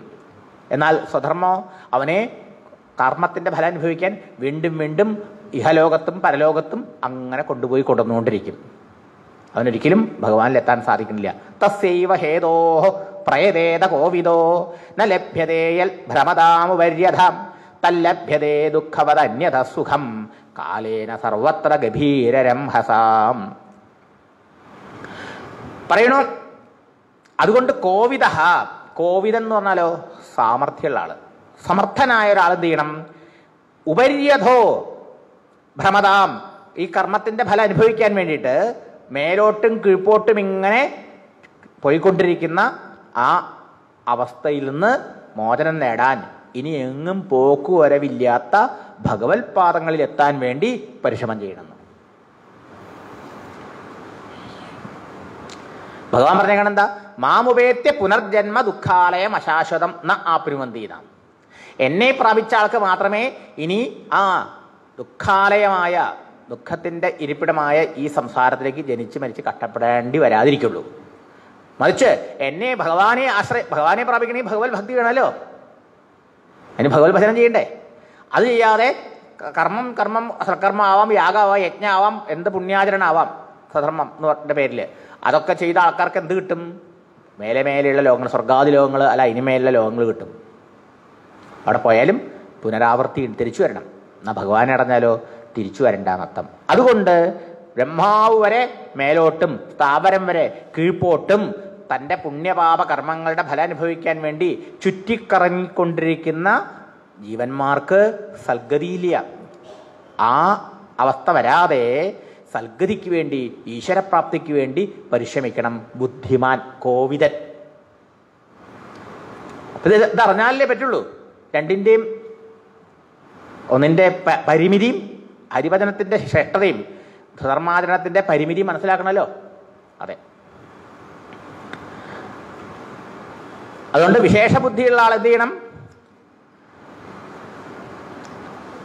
മനസ്സിലാക്കണം, നമുക്ക് ഓരോരുത്തർക്കും ഒരു പ്രയത്നം കൂടാതെ തന്നെ മുമ്പ് ചെയ്തു വെച്ച പാപത്തിൻ്റെ ഫലം ദുഃഖമായിട്ട് വരണ്ടല്ലോ, അല്ലേ? ദുഃഖവത് അന്യത സുഖം കാലേന സർവത്ര ഗംഭീരമഹത. സർവത്ര സർവർക്കും കാലം കൊണ്ടുകൊടുത്തോളുന്നു. ആരാ നമുക്ക് ജീവിതാനുഭവങ്ങൾ കൊണ്ടുവരുന്നത്? കാലമാണ്. സമയമാകുമ്പോൾ ഓരോന്ന് വരും, അല്ലേ? ചില സമയത്ത് ദുഃഖം വരും, ചില സമയത്ത് സുഖം വരും. എന്താ? നേരത്തെ ഡെപ്പോസിറ്റ് ഇൻട്രസ്റ്റാ. മനസ്സിലായോ? പൂർവ്വത് മുമ്പത്തെ ആ കർമ്മത്തിന്റെ ഫലം സുഖദുഃഖ രൂപേണ കാലം കൊണ്ടു തന്നുകൊള്ളും. അപ്പൊ കാലം കൊണ്ട് നമുക്ക് വരുന്ന ഈ സുഖദുഃഖങ്ങൾക്ക് വേണ്ടി പരിശ്രമിക്കാതെ, അതിനുവേണ്ടി കർമ്മം ചെയ്യാതെ എന്ത് ചെയ്യണം? ഇനി ഈ സുഖദുഃഖങ്ങൾ ഒരിക്കലും ബാധിക്കാത്ത, ഇതിനതീതമായ, പുണ്യപാപങ്ങൾക്ക് അതീതമായ ഭഗവത് പദപ്രാപ്തിക്ക് വേണ്ടി ബുദ്ധിമാന്മാരായ ആളുകൾ അവരുടെ സാമർഥ്യം ഉപയോഗിക്കണം, അതിനുവേണ്ടി പരിശ്രമിക്കണം. അവനെയാണ് സമർത്ഥം എന്ന് പറയാൻ പറ്റുള്ളൂ നൃത്തം. ഇവിടെ എത്ര സുഖം വേണ്ടി ചെയ്താലും കുറച്ച് കഴിയുമ്പോൾ ദുഃഖം തന്നെ, അല്ലേ? ഈ സുഖവും ദുഃഖം മാറി മാറി അനുഭവിക്കലാണ് ഈ ഭൗതിക ജീവിതത്തിൻ്റെ സ്വഭാവം. അതുകൊണ്ട് ഇതിന്ന് മോചനം നേടണമെങ്കിൽ പരമാനന്ദ സ്വരൂപനായ ഭഗവാനെ പ്രാപിക്കുക വേണം, സാക്ഷാത്കരിക്കുക വേണം. അതിന് ഉള്ള മാർഗം എന്താണ്? ഹരിഭജനമാണ്. ഭഗവത് ഗുണഗണങ്ങളും മഹാത്മ്യങ്ങളും കേൾക്കുകയും ശ്രവിക്കലും അവിടുത്തെ സർവാത്മന ആശ്രയിച്ചുകൊണ്ട് സകല കർമ്മങ്ങളും ഭഗവാനിൽ അർപ്പിച്ച് ചെയ്യല. സ്വധർമ്മം വേണ്ടാന്നല്ല കേട്ടോ അർത്ഥം, കർമ്മം വെടിയെന്നല്ല പറഞ്ഞത്. സ്വധർമ്മം ആരാധനം അച്യുതസ്യ എന്നാണ് ഭാഗവതം പറഞ്ഞത്. സ്വധർമ്മം എന്തിനു വേണ്ടി ചെയ്യണം? അച്യുതൻ്റെ ആരാധനമായിട്ട്, ഭഗവത് പ്രീതിക്കായിക്കൊണ്ട് ഭഗവാന് വേണ്ടിയിട്ട് ചെയ്യണം. എങ്കിൽ അതെന്തായി? അതും ഭക്തി സാധനയുടെ ഭാഗമായില്ലോ. തദർപ്പിത അഖിലാചാരത. നാരദ മഹർഷി പറയും ഭക്തിസൂത്രത്തിൽ, ഭക്തന്റെ കർമ്മമൊക്കെ ഭഗവാന് വേണ്ടിയിട്ടാ. മനസ്സിലായോ? ഭക്തൻ എന്ത് ചെയ്യണം? ഭഗവാന് വേണ്ടിയിട്ടാ. ഭഗവാനിൽ അർപ്പിക്കപ്പെടാത്ത ആചാരങ്ങളും അനുഷ്ഠാനങ്ങളും ഒക്കെ വൃഥാവിലാണെന്ന് മാത്രമേ ഉള്ളൂ. അപ്പോൾ ഇവിടെ സാമാന്യ സ്വധർമ്മത്തെ പറഞ്ഞു. കാരണം ഭാരതത്തിൽ വെറും സ്വധർമ്മത്തിന് ഭഗവാനിലാണ് എത്തിച്ചേരുക. അതുകൊണ്ട് വിവേകികൾ അതിനു വേണ്ടിയിട്ടാണ് പരിശ്രമിക്കേണ്ടത് എന്ന് സൂചിപ്പിച്ചു. ന വൈജനോ ജാതു കഥഞ്ജനാവ്രജേത് മുകുന്ദ സേവ്യ അന്യവദംഗ സംസ്കൃതിം സ്മരൻ മുകുന്ദാഘ്രിബഹൂഹനം പുനർ വിഹാതുമിച്ഛേന്നരസഗ്രഹോ യഥാ. ഭഗവത് ഭക്തന് ഒരു ജന്മത്തിൽ മംഗളമില്ല. വെറും ധർമാചരണം ചെയ്യുന്ന ധർമ്മിക്ക് അങ്ങനെ പറയാൻ പറ്റില്ല. പുണ്യം കൊണ്ട് നല്ല അനുഭവങ്ങൾ വരും, പാപത്തിൻ്റെ ഫലം ദുഃഖാനുഭവങ്ങളും വരും, അല്ലേ? എന്നാൽ മുകുന്ദാഘ്രി ഭജനം ചെയ്യുന്ന ആൾക്ക്, മുകുന്ദൻ്റെ പാതാരവിന്ദങ്ങളെ ഭജിക്കുന്നവൻ, ഭഗവാന്റെ പേര് തന്നെ മുകുന്ദൻ എന്നാണ്. എന്താ ഈ മുകുന്ദൻ എന്ന വാക്കിനർത്ഥം? മോക്ഷത്തെ കൊടുക്കുന്ന ആളെന്നാണ്. അല്ലെ, മോക്ഷസ്വരൂപനായ ഭഗവാനെ ആരാണോ സർവാത്മന ആശ്രയിക്കുന്നത് ആ ഭക്തന്മാർക്ക് ഒരുപക്ഷെ ആ ജന്മത്തിൽ തന്നെ മോക്ഷം കിട്ടിയില്ലെങ്കിലും ഇനി ഒരു ജന്മം എടുക്കേണ്ടി വന്നാലും കൂടി വെറും കർമ്മനിഷ്ഠനെ പോലെ സംസാര ദുഃഖം അനുഭവിക്കേണ്ടി വരില്ല. എന്താ കാരണം? കഴിഞ്ഞ ജന്മത്തിൽ ചെയ്ത ഭഗവത് ഭജനത്തിൻ്റെ സംസ്കാരം അവനെ ഈ ജന്മത്തിൽ പിന്തുടരും. അതാണ് പൂർവ്വ സംസ്കാരം. ആറാമത്തെ അധ്യായത്തിലും ഗീതയിൽ ഭഗവാൻ പറയും, അർജുനൻ ചോദിക്കുമ്പോൾ, ഞാൻ ഭഗവാനെ ഇതൊക്കെ കേട്ടിട്ട് ഈ പ്രപഞ്ചം സംസാരം ദുഃഖമാണെന്നൊക്കെ മനസ്സിലാക്കി ശാശ്വത നിത്യസ്വരൂപൻ അനിത്യമസുഖം ലോകം ഇമം പ്രാപ്യ ഭജസ്വമം എന്നൊക്കെ പറഞ്ഞല്ലോ. ഈ ലോകം അനിത്യമാണ്, ഇവിടെ ദുഃഖമുള്ളൂ എന്ന് അറിഞ്ഞിട്ട് നിത്യനും സുഖസ്വരൂപനും ഞാനാണെന്നറിഞ്ഞ് എന്നെ വഹിക്കൂ. ഭഗവാനെ അതൊക്കെ കേട്ട് ഞാൻ പുറപ്പെട്ടു. എന്നിട്ടോ ഇതൊക്കെ അനിത്യമാണെന്ന് ബുദ്ധി കൊണ്ട് മനസ്സിലാക്കി. എന്നാൽ നിത്യത കൊണ്ടും മനസ്സിലായതുമില്ല, അനുഭവപ്പെട്ടതുമില്ല. വിശ്വാസത്തിൻ്റെ പേര് പുറപ്പെട്ടു അല്ലേ, സത്സംഗം കേട്ടിട്ട്. എന്നിട്ടോ എനിക്ക് അനിത്യം ആണെങ്കിലും അത് അനുഭവിക്കാൻ പറ്റിയില്ല, നിത്യമൊട്ട് കിട്ടിയതുമില്ല. അതിന് മുമ്പ് ഞാൻ മരിച്ചു പോയിച്ച എന്താ സ്ഥിതി? ഉഭയപ്രശ്നാവില്ലേ? അമ്മാത്തുനിന്ന് പുറപ്പെടുകയും ചെയ്തു, ഇല്ലത്തെ നിന്ന് പുറപ്പെടുകയും ചെയ്തു, അമ്മാത്ത എത്തിയില്ല എന്ന് പറഞ്ഞ മാതിരിയാവില്ലേ? ഉഭയപ്രശ്നാവില്ലേ? കച്ചിന്നോ ഭയവിപ്രഷ്ട ചിന്ന അഭ്രമിവ നശ്യതി. ആകാശത്തിലെ കൊടുങ്കാറ്റടിക്കുമ്പോൾ കട്ടി കൂടുന്ന മേഘങ്ങൾ ചിതറി നാനാഭാഗത്ത് പോയിട്ട് ഇല്ലാണ്ടാവണ പോലെ ആവില്ലേ എൻ്റെ സ്ഥിതി? ഹേ നഹി കല്യാണഗത് കശ്ചിത് ദുർഗതിം ദാത ഗച്ഛതി. ഭഗവാനോട് പറയുന്നുണ്ട്, ഭഗവാന്റെ നാമം ജപിച്ചാൽ, ഭഗവാന്റെ കഥ പറഞ്ഞാൽ കേട്ടാൽ, ഭഗവാൻ മഹിമാൽപ്പമെങ്കിലും ആസ്വദിക്കാൻ ഇടവന്നാൽ അതൊരിക്കലും വൃഥാവിലാവില്ല എന്നർത്ഥം. ആ ഭക്തൻ ഒരിക്കലും ആത്യന്തികമായ നാശം എന്ന് പറഞ്ഞില്ല. ഒരുപക്ഷെ ആ ജന്മത്തിൽ വാസനയുടെ ശക്തി കൊണ്ട് പൂർണ്ണതയെ പ്രാപിച്ചില്ലെങ്കിലും അടുത്ത ജന്മത്തിൽ ആ പൂർവ്വദേവ സംസ്കാരം അവനെ പിന്തുടരും. പൂർവാഭ്യാസേന തേനൈവ ഹ്രിയദേഹി അവശോഭിതഃ. നമ്മൾ വേണ്ടാന്ന് വിചാരിച്ചാലും ആ സംസ്കാരം നമ്മളെ കാന്തം ഇരുമിനെ പിടിച്ചു വലിക്കുമോരെ പിടിച്ചു വലിക്കുമത്രേ. സത്സംഗത്തിലേക്ക് കുട്ടിയിലേക്ക് താല്പര്യം, അമ്പലത്തിൽ പോകാനും നാമം ജപിക്കാനും അത്തരത്തിൽ അധ്യാത്മ പുസ്തകങ്ങൾ വായിക്കാനും താല്പര്യം. ആരും പറഞ്ഞിട്ടൊന്നുമല്ല. വീട്ടിൽ അങ്ങനെയുള്ള സാഹചര്യങ്ങൾ ഇല്ലെങ്കിൽ പോലും ചിലപ്പോൾ അങ്ങനെയുള്ള സാഹചര്യം ഒന്ന് പിറക്കാം. അഥവാ യോഗിനാമേവ കുലേ ഭവതി, യോഗികളുടെ കുലത്തിൽ പിറക്കാം. അല്ലെങ്കിലോ നല്ല സംസ്കാര സമ്പന്നന്മാരായ കുലീന ഗൃഹങ്ങളിൽ പിറക്കും. മനസ്സിലായോ? അവിടെ പൂർവ്വ ദേഹ സംസ്കാരം അവനെ അതിലേക്ക് പ്രേരിപ്പിക്കും. എന്നിട്ടോ യഥതേജതോ ഭൂയ സംസിദ്ധോ കുരുനന്ദന. കഴിഞ്ഞ ജന്മത്തിൽ പൂർത്തിയാക്കാൻ പറ്റാതിരുന്ന ആ ഭഗവത് പ്രാപ്തിക്കുള്ള മാർഗത്തിൽ കഴിഞ്ഞവൺ എത്ര ചെയ്തോ? 2 സ്റ്റെപ്പേ നമ്മൾ കയറിയുള്ളെങ്കിൽ അടുത്ത ജീവിതത്തിൽ 3ാമത്തെ സ്റ്റെപ്പ് കയറിയാൽ മതി. അത് വെറുതെ ആവില്ല. അതാണ് എളുപ്പം ഉദാഹരണം പറഞ്ഞാൽ മനസ്സിലാവും. ഉദാഹരണം 2 സ്റ്റെപ്പ് കയറിയിട്ടാണ് നമ്മൾ മരിച്ചെങ്കിലോ 10 സ്റ്റെപ്പാണ് പോകേണ്ടത്. ഇനി ആദ്യം തുടങ്ങണ്ട, പിന്നെയോ ഇനി 8 കയറിയാൽ മതി. മനസ്സിലായില്ലേ? ഈ സംസ്കാരം അവനെ എപ്പോഴും പിന്താങ്ങിക്കൊണ്ടിരിക്കും, അതിന് പ്രേരിപ്പിച്ചുകൊണ്ടിരിക്കും, അതിനുള്ള സാഹചര്യങ്ങളൊക്കെ അവന് ഒരുക്കി കൊടുത്തുകൊണ്ടിരിക്കും. ഇതാണ് ഭഗവാനെ ഭജിക്കുന്ന ഭക്തന്റെയും വെറും കർമ്മം കർമ്മം കർമ്മം എന്ന് പറഞ്ഞു ചെയ്യുന്ന ധർമ്മഭട്ടന്റെയും വ്യത്യാസം എന്നർത്ഥം. അതുകൊണ്ട് ഒരിക്കലും സ്മരൻ മുകുന്ദാഘ്രിവഹൂവനം, ഭഗവാനെ സേവിച്ച ആ ഭക്തന് ആ ഭഗവാന്റെ ആ സ്മരണ ഒരിക്കലും മറക്കാൻ കഴിയില്ല. എപ്പോഴും മനസ്സിൽ ഓർമ്മിച്ചുകൊണ്ടിരിക്കും. വിഹാത വിച്ഛേദ്, അതിനെ ഉപേക്ഷിക്കാൻ അവന് സാധിക്കുകയില്ല. രസഗ്രഹോയത, കാരണം ആ രസമുണ്ടല്ലോ, ആ അന്ന് ഭജിച്ചതിൻ്റെ ആ കേട്ടതിൻ്റെ നാമം ജപിച്ചതിൻ്റെ ഒക്കെ ആ സുഖം ആനന്ദം അവൻ്റെ മനസ്സിലങ്ങനെ തങ്ങി നിൽക്കുന്നുണ്ട്, അവൻ്റെ സൂക്ഷ്മ ശരീരത്തിൽ. അതുകൊണ്ട് ഒരിക്കലും ഈശ്വരഭജനം വൃഥാവിലാവില്ല. ഈ ജന്മത്തിൽ സാക്ഷാത്കാരം കിട്ടിയില്ലല്ലോ എന്ന് സങ്കടപ്പെടേണ്ട ആവശ്യമില്ല. പല ആൾക്കാർക്കും അങ്ങനെ സങ്കടമില്ലേ? അടുത്ത ജന്മം ഉറപ്പായിട്ട് കിട്ടും, ഈ ജന്മത്തിൽ കിട്ടിയില്ലെങ്കിലും. കാരണം ഈ സംസ്കാരം നമ്മെ പിന്തുടരും, വേഗത്തിൽ ഫലം കിട്ടും. ഇനി ഉപദേശമാണ്. എന്താണ് ഈശ്വരൻ്റെ മഹിമ? എന്താണ് അങ്ങ് ധ്യാനത്തിൽ കണ്ടിട്ട് ലോകമംഗളത്തിന് വേണ്ടി പറഞ്ഞു കൊടുക്കേണ്ടത്? ഇതം ഹി വിശ്വം ഭഗവാനി വേദരോ യഥോ ജഗൽസ്ഥാന നിരോധ സംഭവാഹ തദ്ധി സ്വയം വേദ ഭവാൻ തഥാപി വൈ പ്രാദേശമാത്രം ഭവത പ്രദർശിതം. ആചാര്യവാൻ പുരുഷോ വേദ എന്നാണ് വേദം തന്നെ പറയാം. ആചാര്യനുള്ളവനാണ്, ഒരാചാര്യനെ ആശ്രയിച്ച ആൾക്കാണ് എളുപ്പത്തിൽ ഈശ്വരതത്വം അറിഞ്ഞ് മുക്തനാവാൻ സാധിക്കുക സംസാരത്തിൽ നിന്ന്. അപ്പം ആ നിലയിൽ ഒരാചാര്യൻ പറഞ്ഞു കൊടുക്കണം എന്നുണ്ട്. മനസ്സിലായില്ലേ? ശരിക്കും പറഞ്ഞാൽ നമ്മൾ പഠിച്ച പുസ്തകജ്ഞാനമല്ല നമ്മളെ സാക്ഷാത്കാരത്തിലേക്ക് നയിക്കുന്നത്, പിന്നെയോ ഗുരുകൃപയാണ്. ഗുരുവിൻ്റെ ആവശ്യമുണ്ടോ എന്ന് രമണ മഹർഷിയോട് ചോദിച്ചൊരാൾ പറഞ്ഞു, ഗുരുകൃപയാണ് വാസ്തവത്തിൽ ഒരാളെ അനുഭൂതിയിലേക്ക് നയിക്കുന്നത്, മറ്റൊക്കെ സെക്കൻഡറിയാണ്. മനസ്സിലായില്ലേ? മറ്റതിനേക്കാൾ പ്രധാനം ഇതാണെന്നർത്ഥം. പുസ്തക പഠനം, ഇതൊക്കെ ശാസ്ത്ര പഠനമൊക്കെ. അതുകൊണ്ട് ഇവിടെയും ഗുരുനാഥന്റെ സ്ഥാനത്ത് നിന്നുകൊണ്ട് നാരദ മഹർഷി വേദവ്യാസ മഹർഷിക്ക് ഉപദേശം കൊടുക്കുക. എന്താ ഉപദേശം? ഇതം വിശ്വം ഭഗവാൻ ഹി. ഈ വിശ്വം, ഈ കാണായി നമ്മുടെ കണ്ണു തുറന്നാൽ കാണുന്ന ഈ ലോകമൊക്കെ എന്താണ്? നമുക്കിപ്പോൾ എന്താ തോന്നണത്? അത് ഓരോരോ വസ്തുക്കളായിട്ടല്ലേ, പരസ്പര ബന്ധമില്ലാത്ത ഓരോ വസ്തുക്കളായിട്ട്. അങ്ങനെയല്ല ഇതിനെ കാണേണ്ടത്. പിന്നെന്താ? ഇതം വിശ്വം ഭഗവാൻ ഹി. ദാ പലതായി കാണുന്ന ഈ ലോകം എന്താണ്? സാക്ഷാൽ ഭഗവാൻ തന്നെ.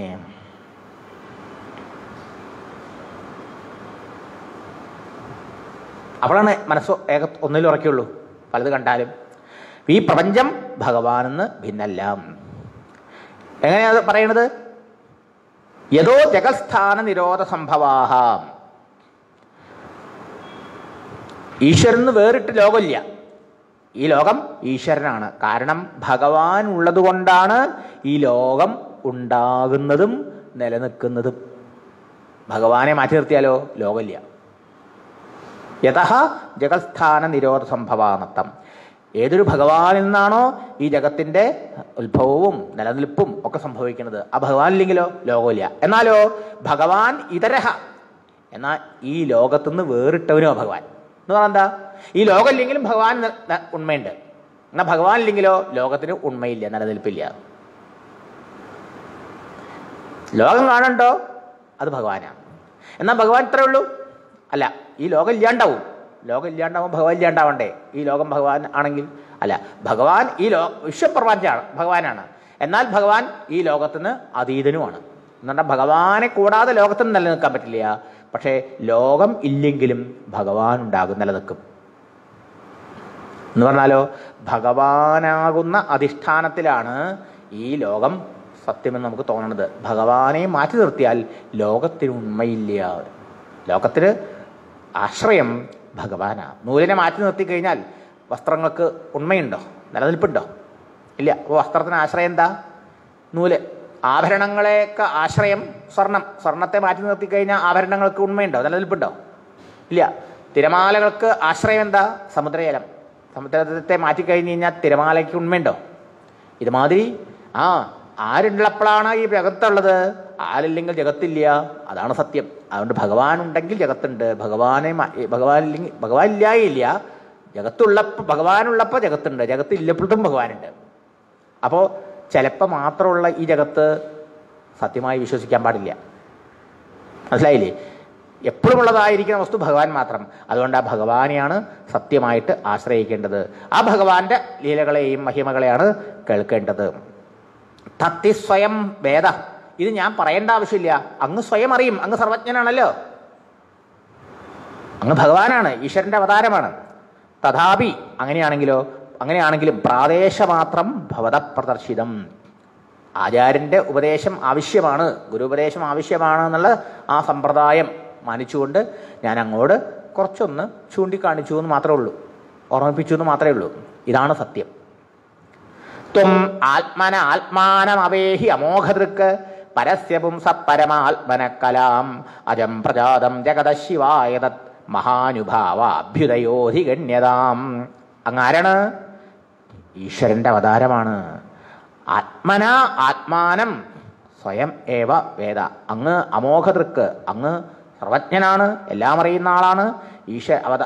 മറ്റൊരു ആചാര്യന്റെ അപേക്ഷ ഇല്ലാതെ തന്നെ എല്ലാം അറിയുന്ന ആളാണ് അങ്ങ്.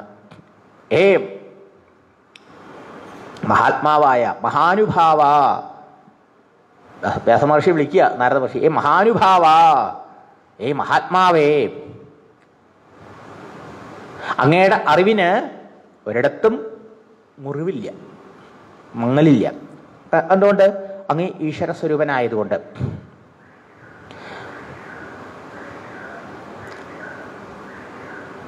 ത്വം ആത്മാനം അവേഹി. അങ്ങ് ആത്മാവിനെ അറിഞ്ഞിട്ടുള്ള ആളാ. ആത്മാവിന് ശരീരത്തിൻ്റെതായ ജനനമരണാദി വികാരങ്ങളൊന്നും ഇല്ല. അങ്ങനെയുള്ള ആത്മസ്വരൂപം അറിഞ്ഞ ആത്മജ്ഞാനിയാണങ്ങ്. പിന്നെന്തിനാ അങ്ങ് ജനിച്ചത്? ജഗത ശിവായ പ്രജാതം. അജം, ജന്മമില്ലാത്ത ആ പരമാത്മസ്വരൂപനായ അങ്ങ് എന്തിനു വേണ്ടിയിട്ടാണ് ഈ അവതാരം എടുത്തത്? ജഗത ശിവായ. ഈ ലോകത്തിൻ്റെ നന്മയ്ക്ക് വേണ്ടി, ലോകത്തിന് മംഗളം ചെയ്യാൻ വേണ്ടി, ലോകക്ഷേമത്തിന് വേണ്ടി സ്വേച്ഛയ അവതാരങ്ങൾ എടുക്കുന്ന ഈശ്വരൻ്റെ തന്നെ അവതാരമാണ് അങ്ങ്. അതുകൊണ്ട് അങ്ങേക്ക് എല്ലാം അറിയും എന്ന് ഓർമ്മിപ്പിച്ചു. വാസ്തവത്തിൽ എല്ലാവരും അങ്ങനെ തന്നെയല്ലേ? നമ്മളെല്ലാവരും ആ ഭഗവാന്റെ അംശം തന്നെയല്ലേ? ഭഗവാന്റെ സ്വരൂപികളാണ്. ഇതാണ് ഗുരുനാഥൻ ഓർമ്മിപ്പിക്കുന്നത്. നാരദൻ വ്യാസരെ ഓർമ്മിപ്പിച്ചൊക്കെ നമ്മളെ ഓർമ്മിപ്പിക്കണ ഗുരുനാഥന്മാര്. മനസ്സിലായില്ലേ? ഇതം ഹി പുംസസ്തപദ ശ്രുതസ്യവാം ശിഷ്ടസ്യ സൂക്തസ്യ ബുദ്ധിദദ്ധയോ അവിച്ഛിതോർത്ഥക്ക വിഭിർനിരൂപിതോ യദുത്തമ ശ്ലോക ഗുണാനുവർണ്ണനം. അതുകൊണ്ട് ഇത്രയാണ് എനിക്ക് പറയാനുള്ളത്. എന്ത്? ഒരാൾ തപസ് ചെയ്യുന്നു, ഒരാൾ യാഗം ചെയ്യുന്നു, ഒരാൾ ഗുരുമുഖത്തുനിന്ന് ശ്രവണം ചെയ്യുന്നു, ശാസ്ത്രങ്ങളെ പഠിക്കുന്നു, വേദാധ്യയനം ചെയ്യുന്നു, ജ്ഞാനശാസ്ത്രങ്ങൾ അഭ്യസിക്കുന്നു, ദാനധർമ്മങ്ങൾ ചെയ്യുന്നു. ഇതിൻ്റെയൊക്കെ ഫലം എന്താ? പ്രയോജനം എന്താ? ഇതൊക്കെ ചെയ്യുന്നതിൻ്റെ പ്രയോജനം എന്താ? അതുകൊണ്ട് കിട്ടേണ്ടത് എന്താ? ഇത്രയേ ഉള്ളൂ. ഉത്തമ ശ്ലോക ഗുണാനുവർണ്ണനം. ഭഗവാന്റെ ഗുണഗണങ്ങളെയും മാഹാത്മ്യങ്ങളെയും വർണ്ണിക്കാറാവുക. എന്നാലോ പുംസഹ മനുഷ്യൻ ചെയ്യുന്ന തപസഹ തപസ്സിന്റെ ഫലം ശ്രുതസ്യ വേദാന്ത ശ്രവണങ്ങൾ ചെയ്തു, പഠിച്ചു. സൃഷ്ടസ്യ യാഗയജ്ഞങ്ങൾ ചെയ്തു, അതുപോലെ ദാനധർമ്മങ്ങൾ ചെയ്തു, ഇങ്ങനെ പലതും ചെയ്തു ലോകത്തിൽ. ഇതിൻ്റെ ഫലം എന്താ? നമ്മൾ പലതും പഠിച്ചു, പലതും നേടി, പലതും ചെയ്തു. ഇതിൻ്റെ ഫലമായിട്ട് നമുക്ക് ഈശ്വര കഥ കേൾക്കാൻ താല്പര്യം വന്നോ? ഈശ്വരഭക്തി ഉണ്ടായോ?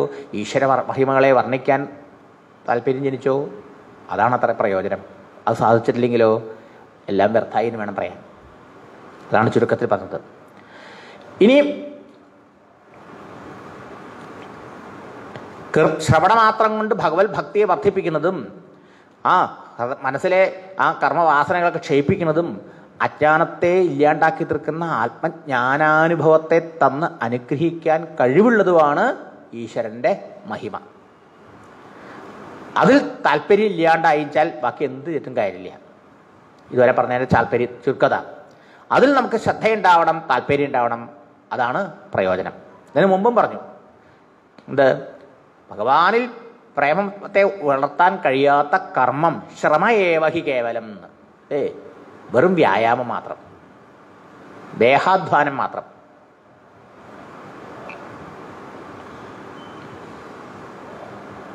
അങ്ങനെയാവാൻ പാടില്ല. അപ്പം എല്ലാ കർമ്മത്തിൻ്റെയും ലക്ഷ്യം ഭഗവാനെ അടയലാണ്, ഭഗവാനെ സന്തോഷിപ്പിക്കലാണെന്നർത്ഥം. ഇനി അങ്ങനെ ഭഗവാന്റെ ഗുണഗണങ്ങളും മഹിമകളും കേട്ടാൽ, അത് പാടിയാൽ, അത് കീർത്തിച്ചാൽ ഒരാൾക്ക് ഭക്തി ഉണ്ടാവും. അതുകൊണ്ട് ജ്ഞാനം ഉണ്ടാവും. അജ്ഞാനം നശിച്ച് സംസാരത്തിൽ നിന്ന് മോചനം നേടാൻ സാധിക്കും. ഇതാണല്ലോ ഇതുവരെ പറഞ്ഞതിൻ്റെ താല്പര്യം. അങ്ങനെ സാധിക്കുമോ? വല്ലവരും സാധിച്ചവരുണ്ടോ? ഉടനെ സംശയം ഉണ്ടാവുമല്ലോ. ഇത്ര പറഞ്ഞാലും ഉദാഹരണം ഉണ്ടോ? അല്ലേ? ഭഗവാനോട് ഇടയ്ക്കിടയ്ക്ക് അറിഞ്ഞു ചോദിക്കും, ഭഗവാൻ അങ്ങനെയൊക്കെ അവിടെ നിന്ന് പറയണമായി വല്ലവരും ജീവിച്ചിരിപ്പുണ്ടോ? അങ്ങനെയുണ്ടോ? അപ്പോൾ പണ്ടുണ്ട് ഇപ്പോഴും ഉണ്ട് പറഞ്ഞു. ജനജാതികളൊക്കെ പണ്ടത്തെ ആൾക്കാരോട് ഇപ്പതാ എന്നെ നോക്കുമെന്ന് പറഞ്ഞു. ഞാൻ അങ്ങനെയുള്ള ആളാണ്. അവിടെ പറയുകയാണ് നാരദ മഹർഷിയോട്. നാരദ മഹർഷി പറയുകയാണ് വ്യാസരോട്, മഹർഷിയെ അങ്ങക്ക് സംശയം തീർന്നില്ലെങ്കിൽ ഞാൻ അങ്ങയുടെ മുമ്പിൽ ഇരുന്നത് പറയുന്ന ഉപദേശിക്കുന്ന ഞാനാണ് ഇതിന് ഒന്നാന്തരം എക്സാമ്പിൾ എന്നർത്ഥം. എൻ്റെ ജീവിതം അങ്ങനെയാണ് മാറി മറന്നത്. മനസ്സിലായില്ലേ? എന്നിട്ട് നാരദ മഹർഷി എങ്ങനെയാണോ കഴിഞ്ഞ ജന്മത്തിൽ എന്ന് പറഞ്ഞാൽ കഴിഞ്ഞ കൽപ്പത്തിൽ, ഒരു കൽപ്പകാലം കഴിഞ്ഞിട്ട് അദ്ദേഹം മറന്നിട്ടില്ല. കഴിഞ്ഞ കൽപ്പത്തിൽ, കഴിഞ്ഞ ജന്മത്തിൽ ബ്രാഹ്മണ ഗൃഹങ്ങളിലൊക്കെ അടിച്ചു വാരി കൊണ്ടിരുന്ന ഒരു തോഴിയിൽ ജനിച്ച ഒരു കുട്ടിയാണ് ഇയാൾ. ഏതെങ്കിലും ബ്രാഹ്മണ സന്തതി ആയിരിക്കാം, ആ തോഴിക്ക് ഉണ്ടായ കുട്ടിയാണ്. അങ്ങനെ കുറച്ച് 4 മാസക്കാലം മഹാത്മാക്കളെ സേവിച്ചു. അവരിന്ന് ഈശ്വര കഥകളെ കേൾക്കാൻ ഭാഗ്യമുണ്ടായി. തിരുനാമ മഹിമയുടെ മഹാത്മ്യം മനസ്സിലാക്കാൻ ഭാഗ്യമുണ്ടായി. അങ്ങനെ ഈശ്വരനിൽ ഭക്തി വളർന്ന് ഈശ്വരൻ്റെ മായയെപ്പോലും കണ്ട് മായയെ അധിവർത്തിച്ച് ആ ഈശ്വര സാക്ഷാത്കാരം നേടിയ ആളാണ് ഈ ശ്രീനാരദ മഹർഷി. പറയാണ് ഭഗവത് മഹിമയാണ് എന്നെ മാറ്റിമറിച്ചതെന്ന്. അഹം പുരാതീത ഭവേ ഭവം മുനേ ദാസ്യാസ്തു കസ്യാശ്ചന വേദവാദിനാം നിരൂപിതോ ബാലകയേവ യോഗിനാം ശുശ്രൂഷണേ പ്രാവൃഷി നിർവിവിക്ഷതാം. ഇപ്പം സത്സംഗമാണ് മുഖ്യം. സത്സംഗം കൊണ്ട് ഭഗവത് കഥ കേൾക്കാനുള്ള ഭാഗ്യം ഉണ്ടാവും. അതുകൊണ്ട് ഭക്തി ഉണ്ടാവും. അതുകൊണ്ട് ഞാൻ നശിക്കുന്ന ഞാനുണ്ടാവും. അതുകൊണ്ട് സംസാരമോചനം ഉണ്ടാവും. ഇതാണ് അതിൻ്റെ താല്പര്യം. അഹം ഞാൻ മുനേ മഹർഷേ വ്യാസമഹർഷേ അതീതഭാവം കഴിഞ്ഞ കൽപ്പത്തിൽ, കഴിഞ്ഞ ജന്മത്തിൽ ഞാൻ അനേക വേദവാദികളായ വേദങ്ങളൊക്കെ പഠിച്ച് വൈദിക ധർമ്മങ്ങളൊക്കെ അനുഷ്ഠിക്കുന്ന ആ ബ്രാഹ്മണരവിടെ വേല ചെയ്യുന്ന ഒരു ദാസിയുടെ പുത്രനായിട്ടാണ് ജനിച്ചത്.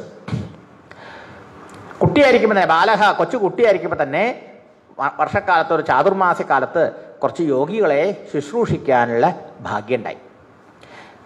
തേ മയ്യ അഭേദാഖിലജാപലേർഭകേ ദാന്തേ ധൃതക്രീഡനകേനുവർത്തിനി ചക്രുകൃപാം യദ്യപി തുല്യദർശനാഹ ശുശ്രൂഷമാണേ മുനയോൽപഭാഷിണി. എങ്ങനെ അവരുടെ കൃപ എന്നിലുണ്ടായി നാം. നാരദ മഹർഷി ഇവിടെ പറയണത് എൻ്റെ പഠിത്തം കൊണ്ടും മിടുക്ക് കൊണ്ടല്ല ഞാൻ ഈ നിലയിലെത്തിയത്, പിന്നെയോ അവരുടെ കൃപ, ചക്രുകൃപാം, അവരെന്നിൽ കൃപ ചെയ്തു എന്നാണ് പറഞ്ഞത്. അവരുടെ കൃപ കൊണ്ട് ഞാൻ രക്ഷപ്പെട്ടു എന്നാണ്. പൊതുവേ മഹാത്മാക്കൾക്ക് ഭേദബുദ്ധിയില്ല. എങ്ങനെയുള്ളവരവര്?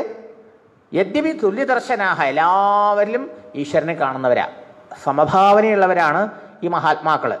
എങ്കിലും എന്നോട് പ്രത്യേകിച്ചൊരു കൃപയുണ്ടായി. അതിനെന്താ കാരണം? അതിൻ്റെ കാരണം പറയാണ്. അഭേദ അഖില ചാപലേ അർഭകെ. സാധാരണ കുട്ടികളായിരിക്കും, കുട്ടികൾക്ക് പല നല്ല ചാവല്യങ്ങളുണ്ടാവും അല്ലേ? ഞാൻ കുട്ടിയാണെങ്കിലും ആ കുട്ടിക്കാലത്ത് കാണിക്കുന്ന ചാവല്യങ്ങളൊന്നുമില്ല, അടക്കം ഒതുക്കം ഉള്ളവരായിരുന്നു ഞാൻ. കുട്ടികൾക്ക് കളിക്കോപ്പെടുത്ത് കളിച്ചു കിടക്കുന്ന മോഹം ഉണ്ടാവും അല്ലേ? ധൃതക്രീഡനകേ, കളിപ്പാട്ടങ്ങളത്ത് കളിച്ചു കിടക്കുന്നല്ലേ 4-5 വയസ്സായ കുട്ടികൾക്ക് ഉണ്ടാവുക മോഹം. എനിക്കോ ഈ കളിക്കോപ്പുകളിലോ അങ്ങനത്തെ കളികളിലോ ഒന്നും യാതൊരു താല്പര്യവും ഉണ്ടായില്ല. അത് മാത്രമല്ല, ശുശ്രൂഷമാണേ, അവരെയൊക്കെ അവരുടെ ആവശ്യം എന്താണെന്ന് അന്വേഷിച്ച് അവർക്ക് വേണ്ട സേവനം ചെയ്യുന്നതിൽ ഞാൻ ഉത്സുകനുമായിരുന്നു, ഔത്സുക്യമുണ്ടായിരുന്നു കുട്ടിയിലെ തന്നെ. ഈ യോഗീശ്വരന്മാരുടെ ചതുർമാസ സേവയ്ക്ക് വേണ്ടിയിട്ടാണ് നിയോഗിച്ചത്. അപ്പോൾ അവിടെ നിന്നിട്ട് അവർക്ക് എന്താ വേണ്ടതെന്ന് നോക്കി അറിഞ്ഞ് ആ വേണ്ടത് വേണ്ട സമയത്ത് എത്തിച്ചു കൊടുക്കുക. എന്നിട്ട് അവിടെ കൈയും കെട്ടി അങ്ങനെ വിനയാന്വിതനായി നിൽക്കുക. ഇനി അവരെന്തെങ്കിലും പറയണ്ടോ എന്ന് കാത്തുകൊണ്ട് നിൽക്കുക. പറഞ്ഞാൽ ഒരു മടിയും കൂടാതെ വളരെ വിനയത്തോടുകൂടി ബഹുമാനത്തോടും ആദരവോടും കൂടി അതൊക്കെ ചെയ്തു കൊടുക്കുക. ആവശ്യമില്ലാണ്ടൊരക്ഷരം മിണ്ടില്ല. അല്പഭാഷിണി. ചില ജോലിക്ക് വന്നു കഴിഞ്ഞാൽ അവളുടെ പ്രസംഗം കേൾക്കണം നമ്മൾ. നാട്ടിൽ അതല്ല അപകടം, വരണവരുടെ അവരുടെ വർത്തമാനങ്ങളാണ്. അല്പഭാഷിണി, അത് വളരെ പ്രധാനപ്പെട്ടതാണ്. നമ്മുടെ ജോലി തന്നെ ചെയ്യാൻ പറ്റില്ല. ഈ കുട്ടി ആവശ്യമില്ലാണ്ടൊരു വാക്ക് പറയില്ല. അവരെന്തെങ്കിലും ചോദിച്ചാൽ അതിന് മറുപടി പറയും. അതും വളരെ വിനയത്തോടു കൂടിയിട്ട്. കുട്ടികളുടേതായ ചാബല്യമില്ല, അടക്കമൊതുക്കുള്ളൊരു കുട്ടി, നല്ല വിനയമുള്ളൊരു കുട്ടി, എന്തും പറഞ്ഞാൽ ചെയ്യാൻ സന്തോഷത്തോടെ സന്നദ്ധതയായിട്ടുള്ള കുട്ടി. അങ്ങനെയൊക്കെയുള്ള സ്വഭാവം കണ്ടപ്പോൾ എന്തോ എല്ലാവരിലും ഒരുപോലെ കാരുണ്യമുള്ളവരാണ് അവര്. എങ്കിൽ കൂടി എന്നെ ഈ സ്വഭാവം കൊണ്ട് അവർക്ക് എന്നോടൊരു പ്രത്യേക കൃപ തോന്നി, കാരുണ്യം തോന്നി, വാത്സല്യം തോന്നി എന്ന് പറയുകയാണ് നാരദൻ. നോക്കണം, എൻ്റെ മിടുക്കൊണ്ടല്ല ഞാൻ രക്ഷപ്പെട്ടത്, ആ മഹാന്മാരുടെ കൃപ എന്നിലുണ്ടായതുകൊണ്ടാണ്. അപ്പോൾ മഹാന്മാരുടെ കൃപയ്ക്ക് നമുക്ക് ഇങ്ങനെയുള്ള ക്വാളിഫിക്കേഷൻ വേണം, യോഗ്യത വേണം, അപ്പോഴാണ് കൃപ ഉണ്ടാവുക. അത് സൂചിപ്പിച്ചുകൂടെ. ശുഷിച്ചു എല്ലാം ഉണ്ടാക്കി കഴിഞ്ഞാലോ ഭഗവാനെ നിവേദ്യം കഴിഞ്ഞിട്ട് അവർ കഴിക്കും. ബാക്കി ആ പാത്രത്തിൽ എന്താ ഉള്ളത് അതൊക്കെ നീ കഴിച്ചോളാൻ പറയും. ഉച്ചിഷ്ടലേവ അനുമോദിത. ഉച്ചിഷ്ടം എന്ന് പറഞ്ഞു കഴിഞ്ഞാൽ നമ്മൾ കഴിച്ച പാത്രത്തിൽ ബാക്കിയുള്ളതിനെയാണ് ഉച്ചിഷ്ടം എന്ന് പറയാം. അങ്ങനെയല്ല. നമുക്ക് മഹാത്മാക്കൾ അവനവൻ്റെ ഉച്ചിഷ്ടം വേറെ ആളെ കഴിപ്പിക്കുമോ? ഇവണ്ട് മഹാത്മാക്കളുടെ ഉച്ചിഷ്ടം നമുക്ക് വലിയ മഹാപ്രസാദമാണ്, വേറെ കാര്യം. അത് ശ്രദ്ധയുള്ളവർക്ക്. പക്ഷെ പൊതുവേ നമ്മൾ കൊണ്ടിട്ട് കുറച്ച് ബാക്കി വെച്ചിട്ട് നീ കഴിക്കുകയെന്ന് പറയുമോ? ഒരിക്കലും സജ്ജനങ്ങൾ ചെയ്യില്ല അല്ലേ? പിന്നെ ഇവിടുത്തെ ഉച്ചിഷ്ടം എന്താ? അവരുണ്ടാക്കണത് ഭഗവാൻ നേദിക്കാനാണ്. ഭഗവാന് നേദിച്ചതേ അവർ കഴിക്കുള്ളൂ, അത് നേരെ കഴിക്കാം. അതിൽ അവർ കഴിച്ചിട്ട് ബാക്കി ആ പാത്രത്തിൽ വെച്ച പാത്രത്തിൽ ഉണ്ടാവുമല്ലോ, അതെല്ലാം ഈ കുട്ടിക്ക് കൊടുക്കും. അങ്ങനെ ഇവരെ ശുശ്രൂഷണവും ഈ അവർ കഴിച്ചതിൻ്റെ പാത്രത്തിൽ ബാക്കിയുള്ള ആ പ്രസാദം കഴിച്ചതിൻ്റെ ഫലമായിട്ട് എന്തായി? എൻ്റെ മനസ്സ് വേഗം ശുദ്ധമായി. എത്രയർത്ഥം തഥാവാസ്ത കിൽബിഷ. എൻ്റെ മനസ്സിലെ കിൽബിഷങ്ങൾ, വാസനകൾ, പാപങ്ങളൊക്കെ പോയി മനസ്സ് വേഗം നിർമ്മലമായി. അങ്ങനെ മനസ്സ് ശുദ്ധമായപ്പോൾ എന്തായി? അവരുടെ ധർമ്മത്തിൽ തദ്ധർമ്മ ഏവ ആത്മരുചി പ്രജായതേ. അവരുടെ ധർമ്മം ഭഗവത് ധർമ്മമാണ്, ഭഗവാനെ സേവിക്കലാവുന്ന ആ ധർമ്മത്തിൽ എനിക്ക് താല്പര്യമുണ്ടായി. ഈശ്വരഭജനത്തിൽ എനിക്കും താല്പര്യമുണ്ടായി. കൊച്ചുകുട്ടിയായപ്പോൾ എനിക്കൊന്നും അറിയില്ലായിരുന്നു. പക്ഷേ ഇവരെ ശുശ്രൂഷിക്കലും ഇവരുടെ പ്രസാദം കഴിക്കലും ഒക്കെ കൂടിയായപ്പോൾ എന്തായി? വേഗം എൻ്റെ മനസ്സ് നന്നായിട്ട് എനിക്കും ആ ഭഗവാന്റെ കഥ കേൾക്കാൻ, ഭഗവാന്റെ നാമം ജപിക്കാൻ, ആ ഈശ്വരഭജനത്തിൽ അഭിരുചി ജനിച്ചു. തത്രാന്വഹം കൃഷ്ണകഥാപ്രകായതാം അനുഗ്രഹേണാശൃണവം മനോഹരാഹ താ ശ്രദ്ധയാമേനുപദം വിശൃണ്വത പ്രിയശ്രവസ്യംഗഭമാഭവദ്രുചി. ഇതാണ് ഈശ്വരഭക്തന്മാരെ നമ്മൾ ശുശ്രൂഷിച്ചാൽ അവരുടെ ഗുണങ്ങളൊക്കെ നമുക്ക് വരും. അതാണ് മഹാന്മാരെ സേവിക്കുന്നതുകൊണ്ടുള്ള ഗുണം. നമ്മുടെ ദംഭം, അങ്ങനത്തുള്ള ദോഷങ്ങളൊക്കെ പോവുകയും ചെയ്യും. അങ്ങനെ എന്തായി? അപ്പോൾ അവർ ഭഗവാനെ പൂജിക്കും, പോരാ ഭഗവാന്റെ നാമം ജപിക്കും, അവർക്ക് ജപം, ധ്യാനം, പൂജ ഇത്യാദികളൊക്കെ ഉണ്ട്. അതിന് പുറമെയോ ഭഗവത് കഥകൾ, അവിടെ വരുന്ന ആൾക്കാർക്കൊക്കെ ഭഗവാന്റെ കഥകൾ പറഞ്ഞു കൊടുക്കും. അങ്ങനെ ആ പറഞ്ഞു കൊടുക്കുന്ന ഭഗവാന്റെ കഥകൾ ഞാനും കേൾക്കും. അങ്ങനെ ഭഗവാന്റെ കഥ കേൾക്കാൻ ഇട വന്നതോടുകൂടിയോ കൂടുതൽ കൂടുതൽ എനിക്ക് ഭഗവാനോടൊരാകർഷണം, പ്രീതി, പ്രേമം ഉണ്ടാവാൻ തുടങ്ങി. തസ്മിൻ തദാ ലബ്ധരുചേർ മഹാമുനെ പ്രിയശ്രവസ്യാസ്ഖലിതാമതിർമമ യയാഹമേതൽ സദസൽസ്വമായയാ പശ്യേ മയി ബ്രഹ്മണി കൽപ്പിതം പരേ. വളരെ ശ്രദ്ധിക്കണം എങ്ങനെയാണ് ഇത് ഡെവലപ്പ് ചെയ്യണമെന്ന്. ഒന്ന്, വിനയത്തോടെ അടക്ക ഒതുക്കത്തോടുകൂടി സജ്ജന സേവനം, മഹാത്മാക്കളുടെ സേവനം വളരെ പ്രധാനമാണ്. വെറുതെ പുസ്തകം പഠിച്ചുകൊണ്ടുണ്ടാവില്ല നമുക്ക്. ഈ സേവ വളരെ മുഖ്യം. ആ സേവ കൊണ്ട് നമ്മുടെ ഈ ദുരഭിമാനവും ദമ്പൊക്കെ പോവുള്ളൂ. പിന്നെ അവരുടെ നന്മകളും ഗുണങ്ങളൊക്കെ നമുക്കിൽ പകരും.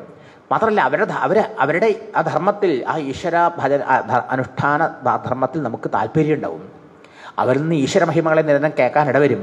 ആ ഈശ്വരമഹികളുടെ ശ്രവണം കൊണ്ടാണ് ഭഗവാനാണ് സത്യം, ഭഗവാനാണ് നമ്മുടെ ആത്മാവ്, ഭഗവാനാണ് നമ്മുടെ അച്ഛൻ, ഭഗവാനാണ് നമ്മുടെ അമ്മ, ബന്ധു, സുഹൃത്ത്, എല്ലാം ഭഗവാനില്ലെങ്കിൽ നമ്മളില്ല, ഭഗവാനില്ലെങ്കിൽ ലോകമേ ഇല്ല.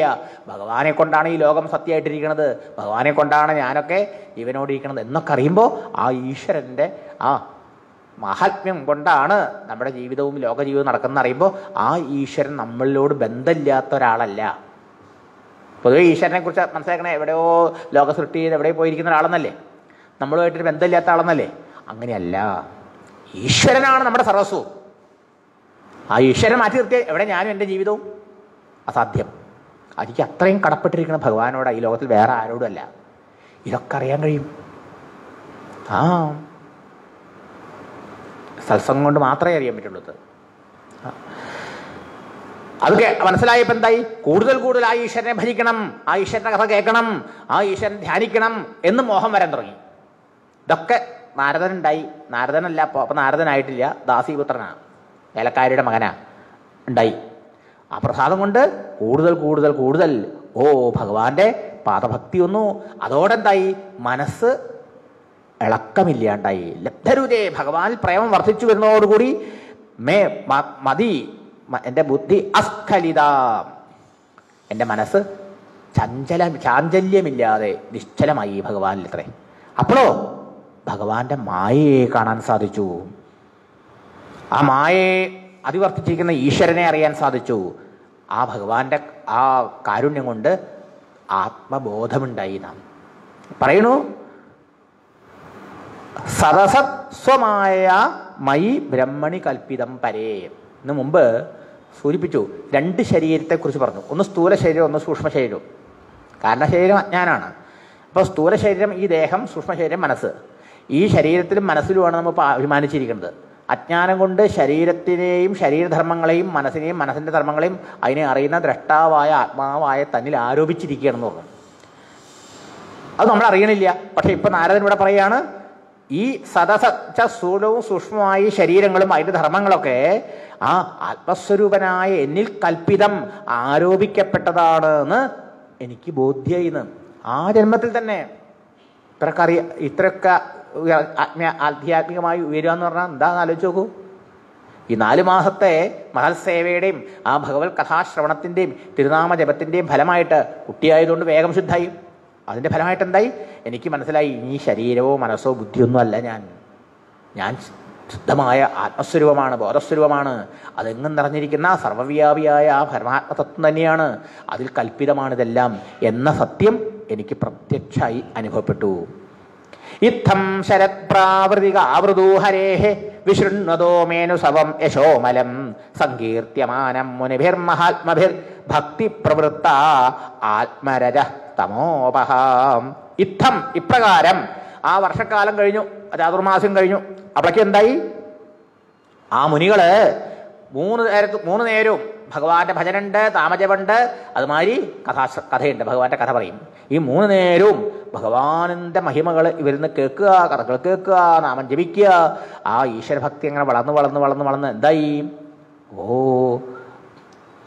എനിക്ക് ആ ഭഗവാന്റെ കാരുണ്യം കൊണ്ട് എൻ്റെ മനസ്സിലെ രജോ ഗുണങ്ങളും തമോ ഗുണങ്ങളും ഒക്കെ നീങ്ങി, ആ വാസനകളൊക്കെ നീങ്ങി കഴിഞ്ഞപ്പോഴോ പരിശുദ്ധമായ സത്വഗുണങ്ങൾ വളർന്നു. സത്വഗുണങ്ങൾ വളർന്നപ്പോഴോ ഭക്തി അത്യന്തം ശുദ്ധമായി എന്നർത്ഥം. ആദ്യത്തെ ഭക്തിയിൽ ഗുണങ്ങളുണ്ട്. രജസ്സും തമസ്സുമാണ് ആത്മസ്വരൂപത്തെ മറച്ചു വയ്ക്കുന്നത്. അതിനെ മാറ്റുന്ന സത്വഗുണം വളരണം. ആ സത്വഗുണങ്ങൾ വളർന്നു, ആ ഭക്തിക്ക് നിഷ്ഠ വന്നു, ഭക്തി ഉറച്ചു എന്നർത്ഥം. അങ്ങനെ ഭഗവത് കഥാശ്രവണം കൊണ്ട് മഹാത്മാക്കളെ സേവിക്കാനിടവരും, അതിന് അവിടുന്ന് ഭഗവാന്റെ മഹിമകൾ കേൾക്കാനിടവരും.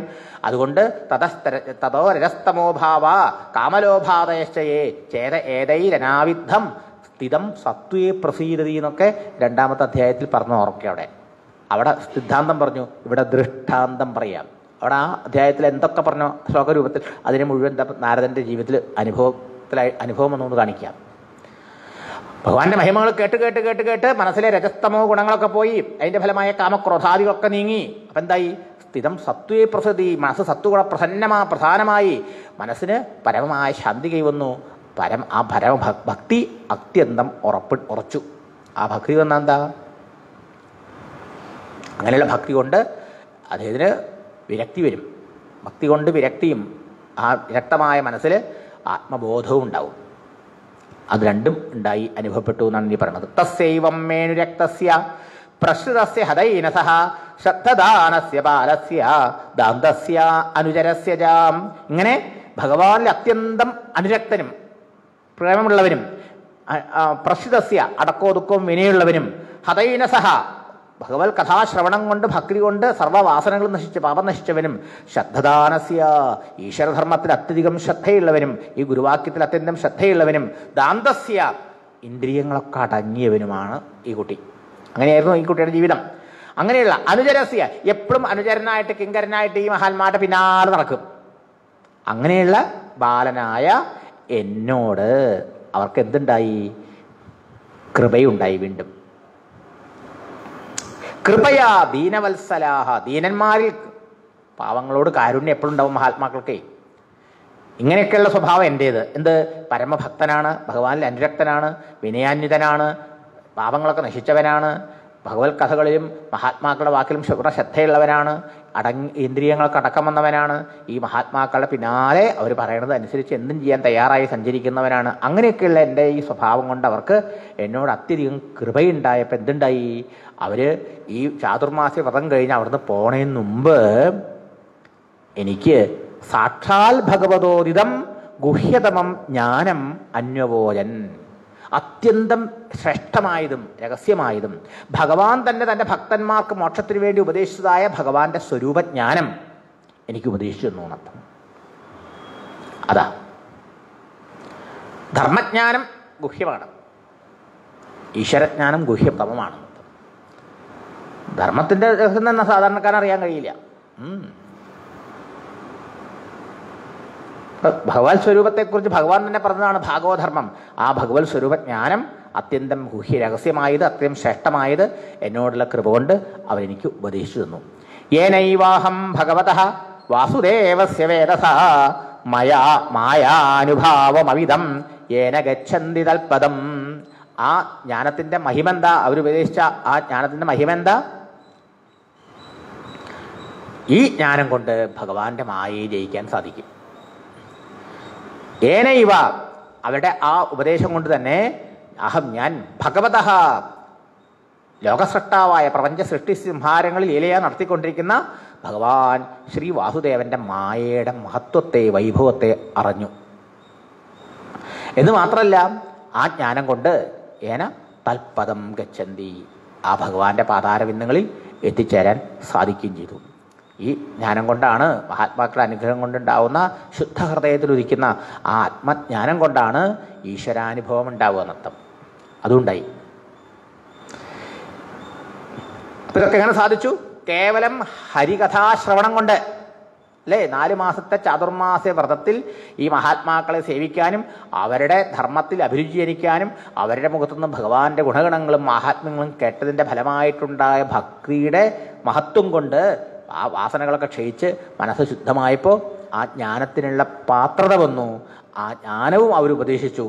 ആ ജ്ഞാനം കൊണ്ട് മായയെ അറിഞ്ഞ് ജയിച്ച് ഭഗവത്പദപ്രാപ്തി, ഭഗവത് അനുഭൂതി ഉണ്ടായി. ഏതൽ സംസൂചിതം ബ്രഹ്മൻ താപത്രയ ചികിത്സിതം യതി ഈശ്വരേ ഭഗവതി കർമ്മ ബ്രഹ്മണി ഭാവിതം. അതുകൊണ്ട് വേദവ്യാസ മഹർഷേ,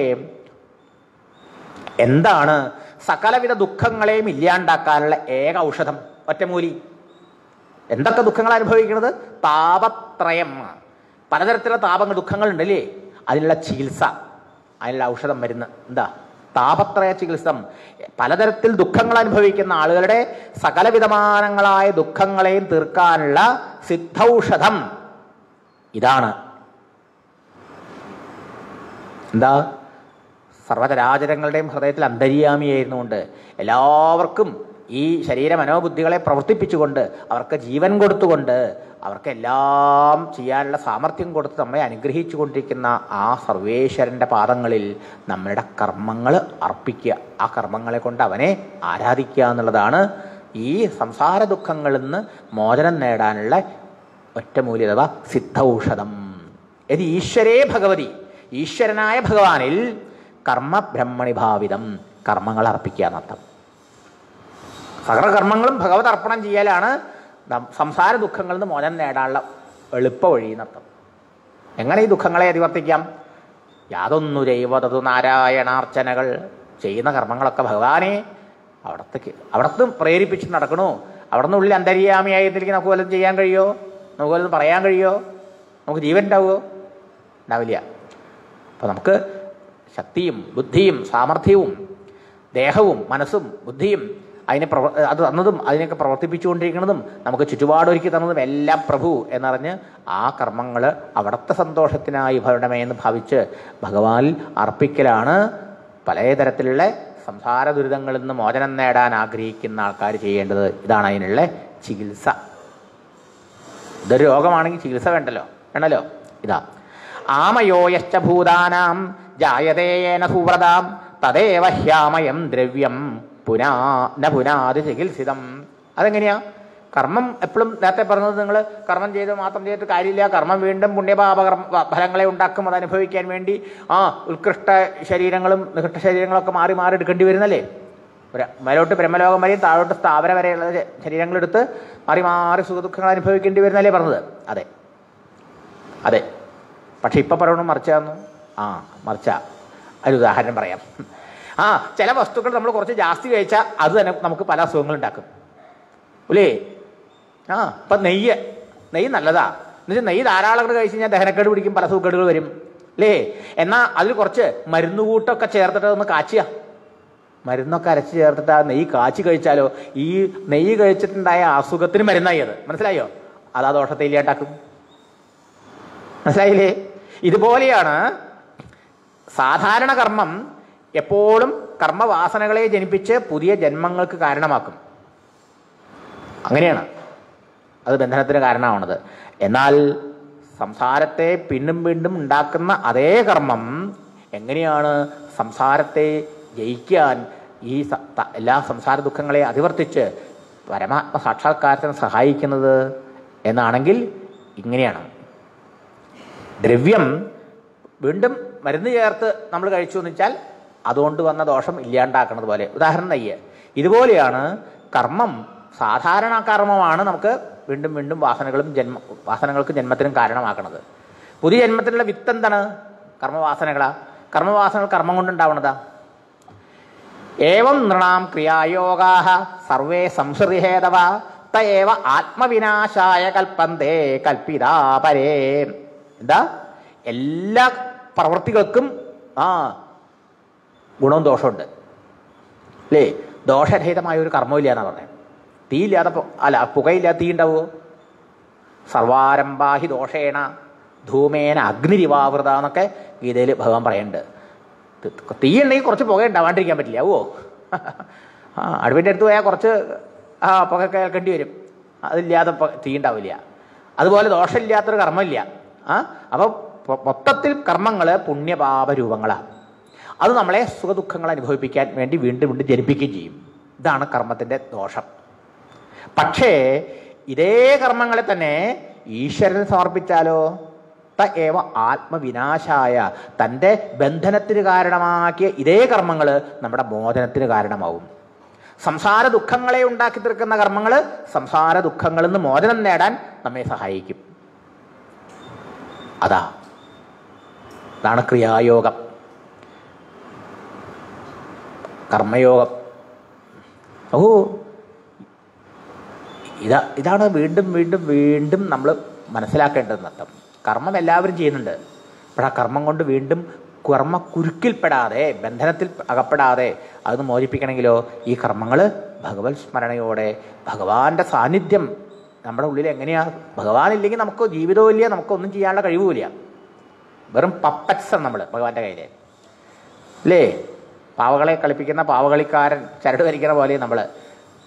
അപ്പോൾ ആ ഭഗവാൻ പ്രേരിപ്പിച്ച് നടക്കണോ, ആ ഭഗവാന് വേണ്ടി ചെയ്യുന്നു, ഭഗവാൻ സന്തോഷിക്കുന്ന സങ്കല്പത്തോടെ ചെയ്താൽ ഈ നെയ്യ് മരുന്ന് പച്ചമരുന്നുകളൊക്കെ ഇട്ട് കാച്ചിയിട്ട് കൊടുത്താൽ സൂക്കേട് മാറ്റണ മാതിരി ഈ കർമ്മത്തിൻ്റെ ദോഷത്തെ ഇല്ലാണ്ടാക്കും. കർമ്മത്തിൻ്റെ ദോഷം എന്താ? പുണ്യഭാവ വാസങ്ങളെ ഉണ്ടാക്കി അതില്ലാണ്ടാക്കും, ജന്മത്തെ ഇല്ലാണ്ടാക്കി തീർക്കുന്നർത്ഥം. യത്ര ക്രിയതേ കർമ്മ ഭഗവൽ പരിതോഷണം ജ്ഞാനം യത്തധീനം ഹി ഭക്തിയോഗ സമന്വിതം. അതുകൊണ്ട് കർമ്മം കൊണ്ട് എങ്ങനെയാണ് കർമ്മത്തെ നശിപ്പിക്കാൻ കഴിയുക, കർമ്മബന്ധത്തിൽ നിന്ന് മോചനം നേടാൻ സാധിക്കുക എന്ന് വ്യക്തമായിട്ട് ഇവിടെ സൂചിപ്പിച്ചു. കർമ്മം ഭഗവാന് സന്തോഷത്തിന് ഭഗവതർപ്പണമായി ചെയ്താൽ അതുകൊണ്ട് ആ ഭഗവാന്റെ അനുഗ്രഹം ഭക്തിയുടെ രൂപത്തിൽ, ഭക്തി ഉണ്ടായാലോ, ആ ഭക്തി ഉണ്ടായാൽ മനസ്സ് ശുദ്ധമായി. മനസ്സ് ശുദ്ധമായാലോ, ശുദ്ധമായ മനസ്സിൽ ഞാൻ ദേഹാദികളല്ല ആത്മാവാണ് എന്നുള്ള അനുഭവജ്ഞാനം ഉണ്ടാവും. അപ്പോൾ അതിന് ഒത്തിരി പുസ്തകം പഠിക്കണ്ട, ഗുരുവിൻ്റെ ഒരു ഉപദേശം മതിയാവും. മനസ്സിലായില്ലേ? ഇങ്ങനെ അജ്ഞാനത്തെ നശിപ്പിക്കാൻ, ഈശ്വര സാക്ഷാത്കാരത്തിന് സഹായകമായിട്ടുള്ളതായ ഭക്തിയെ ജനിപ്പിക്കാൻ ഈശ്വരാർപ്പണമായ കർമ്മം പരമ്പരയാ കാരണമാകുന്നു. ഇങ്ങനെ നമ്മളെ സംസാരം ദുഃഖത്തിൽ നിന്നും മോചിപ്പിക്കും. അതുകൊണ്ട് കർമ്മങ്ങൾ ഈശ്വരാർപ്പണമായി ചെയ്യണം എന്നാണ് ഇതുവരെ പറഞ്ഞതിൻ്റെ താല്പര്യം. കുർവാണ യത്ര കർമാണി ഭഗവത് ശിക്ഷയാ സകൃത് ഗൃഹന്തി ഗുണനാമാനി കൃഷ്ണസ്യാനുസ്മരന്തിജാം. വീണ്ടും ഭഗവതർപ്പണമായി ചെയ്യുന്ന കർമ്മം എങ്ങനെ നമുക്ക് ഭക്തിയെ വളരാൻ സഹായിക്കും എന്ന് പറയുന്നു. ഭഗവാന്റെ ഉപദേശമനുസരിച്ച് ഭഗവത് ശിക്ഷയാ, ഭഗവാൻ നമുക്ക് ശിക്ഷ തന്നിട്ടുണ്ട്, നമ്മളെ ഉപദേശം തന്നിട്ടുണ്ട്, പഠിപ്പിച്ചിട്ടുണ്ട്. അങ്ങനെ ആരാണോ അസകൃത് എപ്പോഴും കർമാണി കുർവാണ കർമ്മങ്ങൾ ചെയ്യണത്, അവൻ കൃഷ്ണസ്യ ഗുണനാമാനി ഗൃഹന്തി, ആ ഭഗവാന്റെ തിരുനാമങ്ങൾ ഉച്ചരിച്ചുകൊണ്ട് ഭഗവാനെ അനുസ്മരന്തിജ ഓർമ്മിച്ചുകൊണ്ട് ആ ഭഗവാനിൽ അർപ്പിച്ച് കർമ്മം ചെയ്യുമ്പോൾ കർമ്മം ബന്ധനം ഇല്ലാണ്ടാവും. എന്താ ഭഗവാന്റെ ശിക്ഷ, ഭഗവാന്റെ ഉപദേശം? ഭഗവാൻ ഗീതാദി ശാസ്ത്രങ്ങളിൽ പറഞ്ഞിട്ടുണ്ടല്ലോ. എന്താ പറയണത്? യത് കരോഷി യതശ്നാസി യജ്ജുഹോഷി ദദാസി യത് യത് തപസ്യസി കൗന്ദേയ തത്കുരുഷ്വമതർപ്പണം. അല്ലേ? നീ കാണുന്നതും കേൾക്കുന്നതും ഉണ്ടെന്നും കഴിക്കുന്നതും ദാനം ചെയ്യുന്നതും പൂജ ചെയ്യുന്നതും ഹോമം ചെയ്യുന്നതും സാധന ചെയ്യുന്നതും ഒക്കെ എന്നിൽ അർപ്പിച്ച് ചെയ്യുന്നുണ്ടല്ലേ. ബ്രഹ്മാർപ്പണം ബ്രഹ്മഹവിഹി ബ്രഹ്മാഗ്നോ ബ്രഹ്മണാഹുതം ബ്രഹ്മൈവതേന ഗന്തവ്യം ബ്രഹ്മകർമ്മ സമാധിനം. അങ്ങനെയൊക്കെ പറഞ്ഞിട്ടല്ലോ. ബ്രഹ്മാർപ്പണമായി എല്ലാം ചെയ്യൂ, ഈശ്വരാർപ്പണമായി എല്ലാം ചെയ്യൂ. അതുതന്നെ നിന്നെ ഈശ്വരാനുഭൂതിയിലേക്ക് എത്തിക്കും. അങ്ങനെ ഈശ്വരാർപ്പണമായി കർമ്മം ചെയ്തു കഴിഞ്ഞാൽ ആ കർമ്മം നിന്നെ ബന്ധിക്കില്ല. പത്മപത്രമിവാംബസ, താമര വെള്ളത്തിൽ ഇരുന്നിട്ടും താമരയിൽ വെള്ളം തട്ടാത്ത മാതിരി നിന്നെ ഈ കർമ്മങ്ങളൊന്നും ബന്ധിക്കില്ല എന്ന് അങ്ങനെയൊക്കെ പറഞ്ഞിട്ടല്ലോ. ഇങ്ങനെയുള്ള ഇതാണ് ഭഗവത് ശിക്ഷ, ഭഗവാന്റെ ശിക്ഷണം, ഉപദേശം. അതിനനുസരിച്ച് കർമ്മങ്ങളൊക്കെ അനുഷ്ഠിക്കുകയും അവിടുത്തെ തിരുനാമങ്ങളെ ജപിക്കുകയും അവിടുത്തെ ഉള്ളിൽ സ്മരിക്കുകയും ചെയ്തുകൊണ്ടിരുന്നാൽ അവന് ഒരിക്കലും കർമ്മബന്ധം പിന്നെ ഉണ്ടാവില്ല. അതുകൊണ്ട് ആ ഭക്തി ഉണ്ടാവണ്ടേ, അതിന് ഭഗവാന്റെ മഹിമകൾ കേൾക്കണ്ടേ, അതിനങ്ങ് ഭഗവാന്റെ മഹിമ വർണ്ണിക്കണ്ടേ, എന്നാലേ നടക്കുള്ളൂ. അതെ. നമോ ഭഗവതേ തുഭ്യം വാസുദേവായ ധീമഹി പ്രദ്യുമ്നായ അനിരുദ്ധായ നമഃ സംകർഷണായ പറഞ്ഞല്ലോ. ഭഗവാന്റെ തിരുനാമങ്ങൾ ജപിച്ചുകൊണ്ടും ഭഗവാനെ ഓർമ്മിച്ചുകൊണ്ടും ഭഗവത് അർപ്പണബുദ്ധിയ കർമ്മം ചെയ്യണമെന്ന് പറഞ്ഞു. ഭഗവാന്റെ നാമം പറയാം. വാസുദേവ, പ്രദ്യുമ്ന, അനിരുദ്ധ, സംകർഷണ, 4 നാമങ്ങൾ. അച്യുതാനന്ദ ഗോവിന്ദ നാമോച്ച അങ്ങനെയാവാം. അച്യുതാനന്ദ ഗോവിന്ദ നാരായണ ഏത് നാമാവാം. ഇവിടെ പറഞ്ഞ ഈ 4 നാമങ്ങൾ വാസുദേവൻ, പ്രദ്യുമ്നൻ, അനിരുദ്ധൻ, സംകർഷണൻ നമ്മുടെ അന്ധക്കരണത്തിൻ്റെ ദേവതകളാണ്. മനസ്സ്, ബുദ്ധി, ചിത്തം, അഹങ്കാരം 4 ഉണ്ടല്ലോ, ഇതിലെ ദേവതകളാണ്. ഇത് മൂർത്യഭിധാനേന മന്ത്രമൂർത്തിം അമൂർത്തികം യജതേ പുരുഷം സമ്യക് ദർശന പുമാൻ. ഒരാളെന്ത് ചെയ്യണം? ഈ നാമാവാം, അല്ലെങ്കിൽ ഏത് ഈശ്വരൻ നാമാവാം, ഈശ്വരന്റെ മന്ത്രം തന്നെ അവിടുത്തെ രൂപം. മനസ്സിലായില്ലേ? ആ മന്ത്രത്തെ നമ്മൾ ജപിച്ചുകൊണ്ടിരുന്നാൽ ആ മന്ത്രദേവതയുടെ പ്രസാദം നമുക്കുണ്ടാകും. അങ്ങനെ ആ ഈശ്വരൻ്റെ അനുഗ്രഹം കൊണ്ട് നമുക്ക് ഭക്തി ഉണ്ടാവും. ഭക്തി ഉണ്ടായ മനസ്സ് ശുദ്ധമാകും. അപ്പോൾ ആ ഈശ്വരനെ നമുക്ക് ഓരോരുത്തർക്കും സാക്ഷാത്കരിക്കാൻ കഴിയും. ഇമം സ്വനിഗമം ബ്രഹ്മൻ അവേത്യ മതനുഷ്ഠിതം അതാൻമേ ജ്ഞാനമൈശ്വര്യം സ്വസ്മിൻ ഭാവം കേശവ. അലയോ വേദവ്യാസ മഹർഷേ, അങ്ങനെ ഭഗവാൻ അന്ന് ഉപദേശിച്ചത് എനിക്ക് മഹാത്മാക്കളിൽ നിന്ന് മനസ്സിലായി. ആ സത്സംഗത്തിലൂടെ ഭഗവാൻ ഗീതയിൽ ഇങ്ങനെയൊക്കെ പറയണത് നമുക്ക് എവിടുന്ന അറിയാം? സത്സംഗത്തിലൂടെ മഹാത്മാരുന്നല്ലേ. അങ്ങനെ ആ മഹാത്മാക്കൾ പറഞ്ഞതനുസരിച്ച് ഞാൻ പ്രവർത്തിച്ചു. അതിൻ്റെ ഫലമായിട്ട് എന്തായി? ആ സർവജ്ഞനായ ഭഗവാൻ എന്നിൽ അനുഗ്രഹം ചെയ്തു. അതിൻ്റെ ഫലമായിട്ട് എനിക്ക് ഭക്തി ഉണ്ടായി. ഭക്തി വഴി എനിക്ക് ജ്ഞാനം ഉണ്ടായി. എല്ലാം ഭഗവാനാണെന്നുള്ള സാക്ഷാത്കാരം നേടി ഞാൻ കൃതാർത്ഥനായി സഞ്ചരിക്കാം. ത്വമപി അതഭ്രശ്രുത വിശ്രുതം വിഭോ സമാപ്യതേയേന വിദാം ബുബുത്സിതം പ്രഖ്യാഹി ദുഃഖൈർമുഹുരർദിതാത്മനാം യത്ക്ലേശ നിർവാണമുശന്തി നാന്യഥ. അപ്പം ഒന്ന് ആലോചിച്ച് നോക്കുക. ഇന്ന് ഏത് ലോകത്തും എപ്പോൾ വേണമെങ്കിൽ കയറി ചെല്ലാം. അവിജ്ഞാതഗതി എന്നൊക്കെ പറഞ്ഞ നാരദനെ അല്ലേ? അങ്ങനെയുള്ള ഈ അവസ്ഥയിലേക്ക് നാരദൻ എങ്ങനെ പോന്നു? ഒരു വീട്ടിൽ വൈദികന്മാരുടെ വീട്ടിൽ ജോലി ചെയ്തുകൊണ്ടിരുന്ന സ്ത്രീയുടെ മകനായിരുന്നു അല്ലേ? ആ കുട്ടിക്ക് ഈ നാരദൻ്റെ അവസ്ഥയിലേക്ക് വരാൻ എത്ര ദൂരമുണ്ട്, എത്ര അന്തരമുണ്ട് അല്ലേ?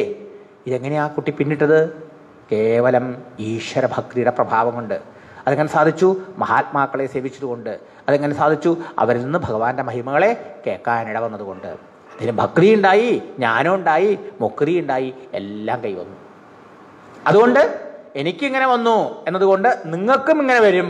അതുകൊണ്ട് നിങ്ങളും ഇങ്ങനെ ചെയ്യുമെന്ന്. ഇതാണ് ഉപദേശം അവസാനിപ്പിക്കുക. ത്വമപി, അങ്ങും. നാരദൻ പറയാം, എനിക്ക് ഞാൻ ഈ നിലയിലെത്തി ഇങ്ങനെയാണ്, അതുകൊണ്ട് നിങ്ങളും ഇങ്ങനെ ചെയ്യൂ കേട്ടോ. നമ്മളോടും പറയാം, ത്വമപി, അങ്ങും എന്ത് ചെയ്യണം, നിങ്ങളും എന്ത് ചെയ്യണം. അങ്ങ് ധാരാളം പഠിച്ച ആളാ അല്ലേ? അതഭ്രശ്രുതാന്ന ഒരുപാട് ശാസ്ത്രജ്ഞാനുണ്ട് അങ്ങക്ക് അല്ലേ? ബ്രഹ്മസൂത്രം, മഹാഭാരതം, പുരാണങ്ങള്, എന്തൊക്കെയാ വേദവ്യാസ മഹർഷി ചെയ്തിട്ടുള്ളതല്ലേ? നമുക്ക് ഒരുപാട് പുസ്തകം പഠിച്ച് ഞാനുണ്ടാവും അല്ലേ? അതഭ്രശ്രുതന. നിങ്ങൾ എന്ത് ചെയ്യണം? അങ്ങും എന്ത് ചെയ്യണം? വിഭോഹോ വിശ്രുതം പ്രഖ്യാഹി. ആ സർവവ്യാപിയായി, ആ സർവജ്ഞനായിരിക്കുന്ന, സർവൈശ്വര്യ പരിപൂർണനായിരിക്കുന്ന ആ മഹാപ്രഭുവിൻ്റെ മഹിമയെ, കീർത്തിയെ പ്രസിദ്ധപ്പെടുത്തൂ, ലോകത്തിൽ പ്രസിദ്ധപ്പെടുത്തൂ, ലോകത്തിൽ പറഞ്ഞു കൊടുക്കൂ, വെളിപ്പെടുത്തൂ, ലോകത്തിൽ പറഞ്ഞു കൊടുക്കൂ. അതുകൊണ്ട് അങ്ങനെ എല്ലാ വിഷമങ്ങളും തീരും. അതറിഞ്ഞാൽ, ആ ഭഗവാന്റെ മഹിമ അറിഞ്ഞു കഴിഞ്ഞാൽ, ഭഗവാനാണ് എല്ലാം എന്നറിഞ്ഞാലോ, വിദാം ബുബുത്സിതം, ജിജ്ഞാസുക്കളുടെ ജിജ്ഞാസ അവസാനിക്കും. എന്ന് പറഞ്ഞാൽ എന്താ? ഭഗവാനാണ് എല്ലാം എന്നറിഞ്ഞാൽ പിന്നെ ഇവിടെ പ്രത്യേകിച്ചൊന്നും അറിയാനില്ലല്ലോ. എല്ലാം അറിഞ്ഞതായി തീരും. ഏതൊന്നിനെ അറിഞ്ഞാൽ എല്ലാം അറിയപ്പെട്ടതായി തീരുമോ എന്നാണ് ഉപനിഷത്ത് ചോദ്യം. സർവം ഭഗവാനാണെന്നുള്ളതായ ആ അനുഭവം, സാക്ഷാത്കാരം വരുമ്പോൾ പിന്നെ ഭഗവാൻ എന്ന് വേറിട്ട് ഒന്നുമില്ലെങ്കിൽ എന്തിനെ അറിയാണ്ട്? അതോടുകൂടി അവരെ അറിയാനുള്ള ആ ജിജ്ഞാസ, ജ്ഞാനേച്ഛ ശമിക്കും. അവർക്ക് യഥാർത്ഥ സംതൃപ്തി ഉണ്ടാവും. മാത്രമല്ല, ദുഃഖൈർമുഹുരർദിതാത്മനാം ക്ലേശ നിർവാണമുശന്തി. പലതരത്തിൽ ദുഃഖിച്ചുകൊണ്ടിരിക്കുന്ന ആ മനസ്സിന് പരമമായ വിശ്രാന്തി, ശാന്തി, സുഖം, സമാധാനം ഉണ്ടാവും. ഇതല്ലാതെ ഈ ദുഃഖ നിവൃത്തിക്കും ശാശ്വതമായ ശാന്തിക്കും അന്യഥ വേറെ വഴിയില്ല എന്ന് പറയാം. ഇങ്ങനെ ഈ അധ്യായത്തിൽ നാരദ മഹർഷി സ്വജീവിത കഥനം ചെയ്തുകൊണ്ട് വേദവ്യാസ മഹർഷിക്ക് എന്താ പറയേണ്ടത്? മാർഗദർശനം കൊടുത്തു, ഇൻസ്പയർ ചെയ്തു നൃത്തം, മോട്ടിവേറ്റ് ചെയ്തു അദ്ദേഹം നൃത്തം. അങ്ങനെയാണ് വേദവ്യാസ മഹർഷി ഭാഗവതം എപ്പോഴാണ് ഉണ്ടായത്, എങ്ങനെ രചിച്ചതെന്നൊക്കെ ചോദിച്ചില്ലേ? ആ രചനയ്ക്ക് മറുപടി പറയാം.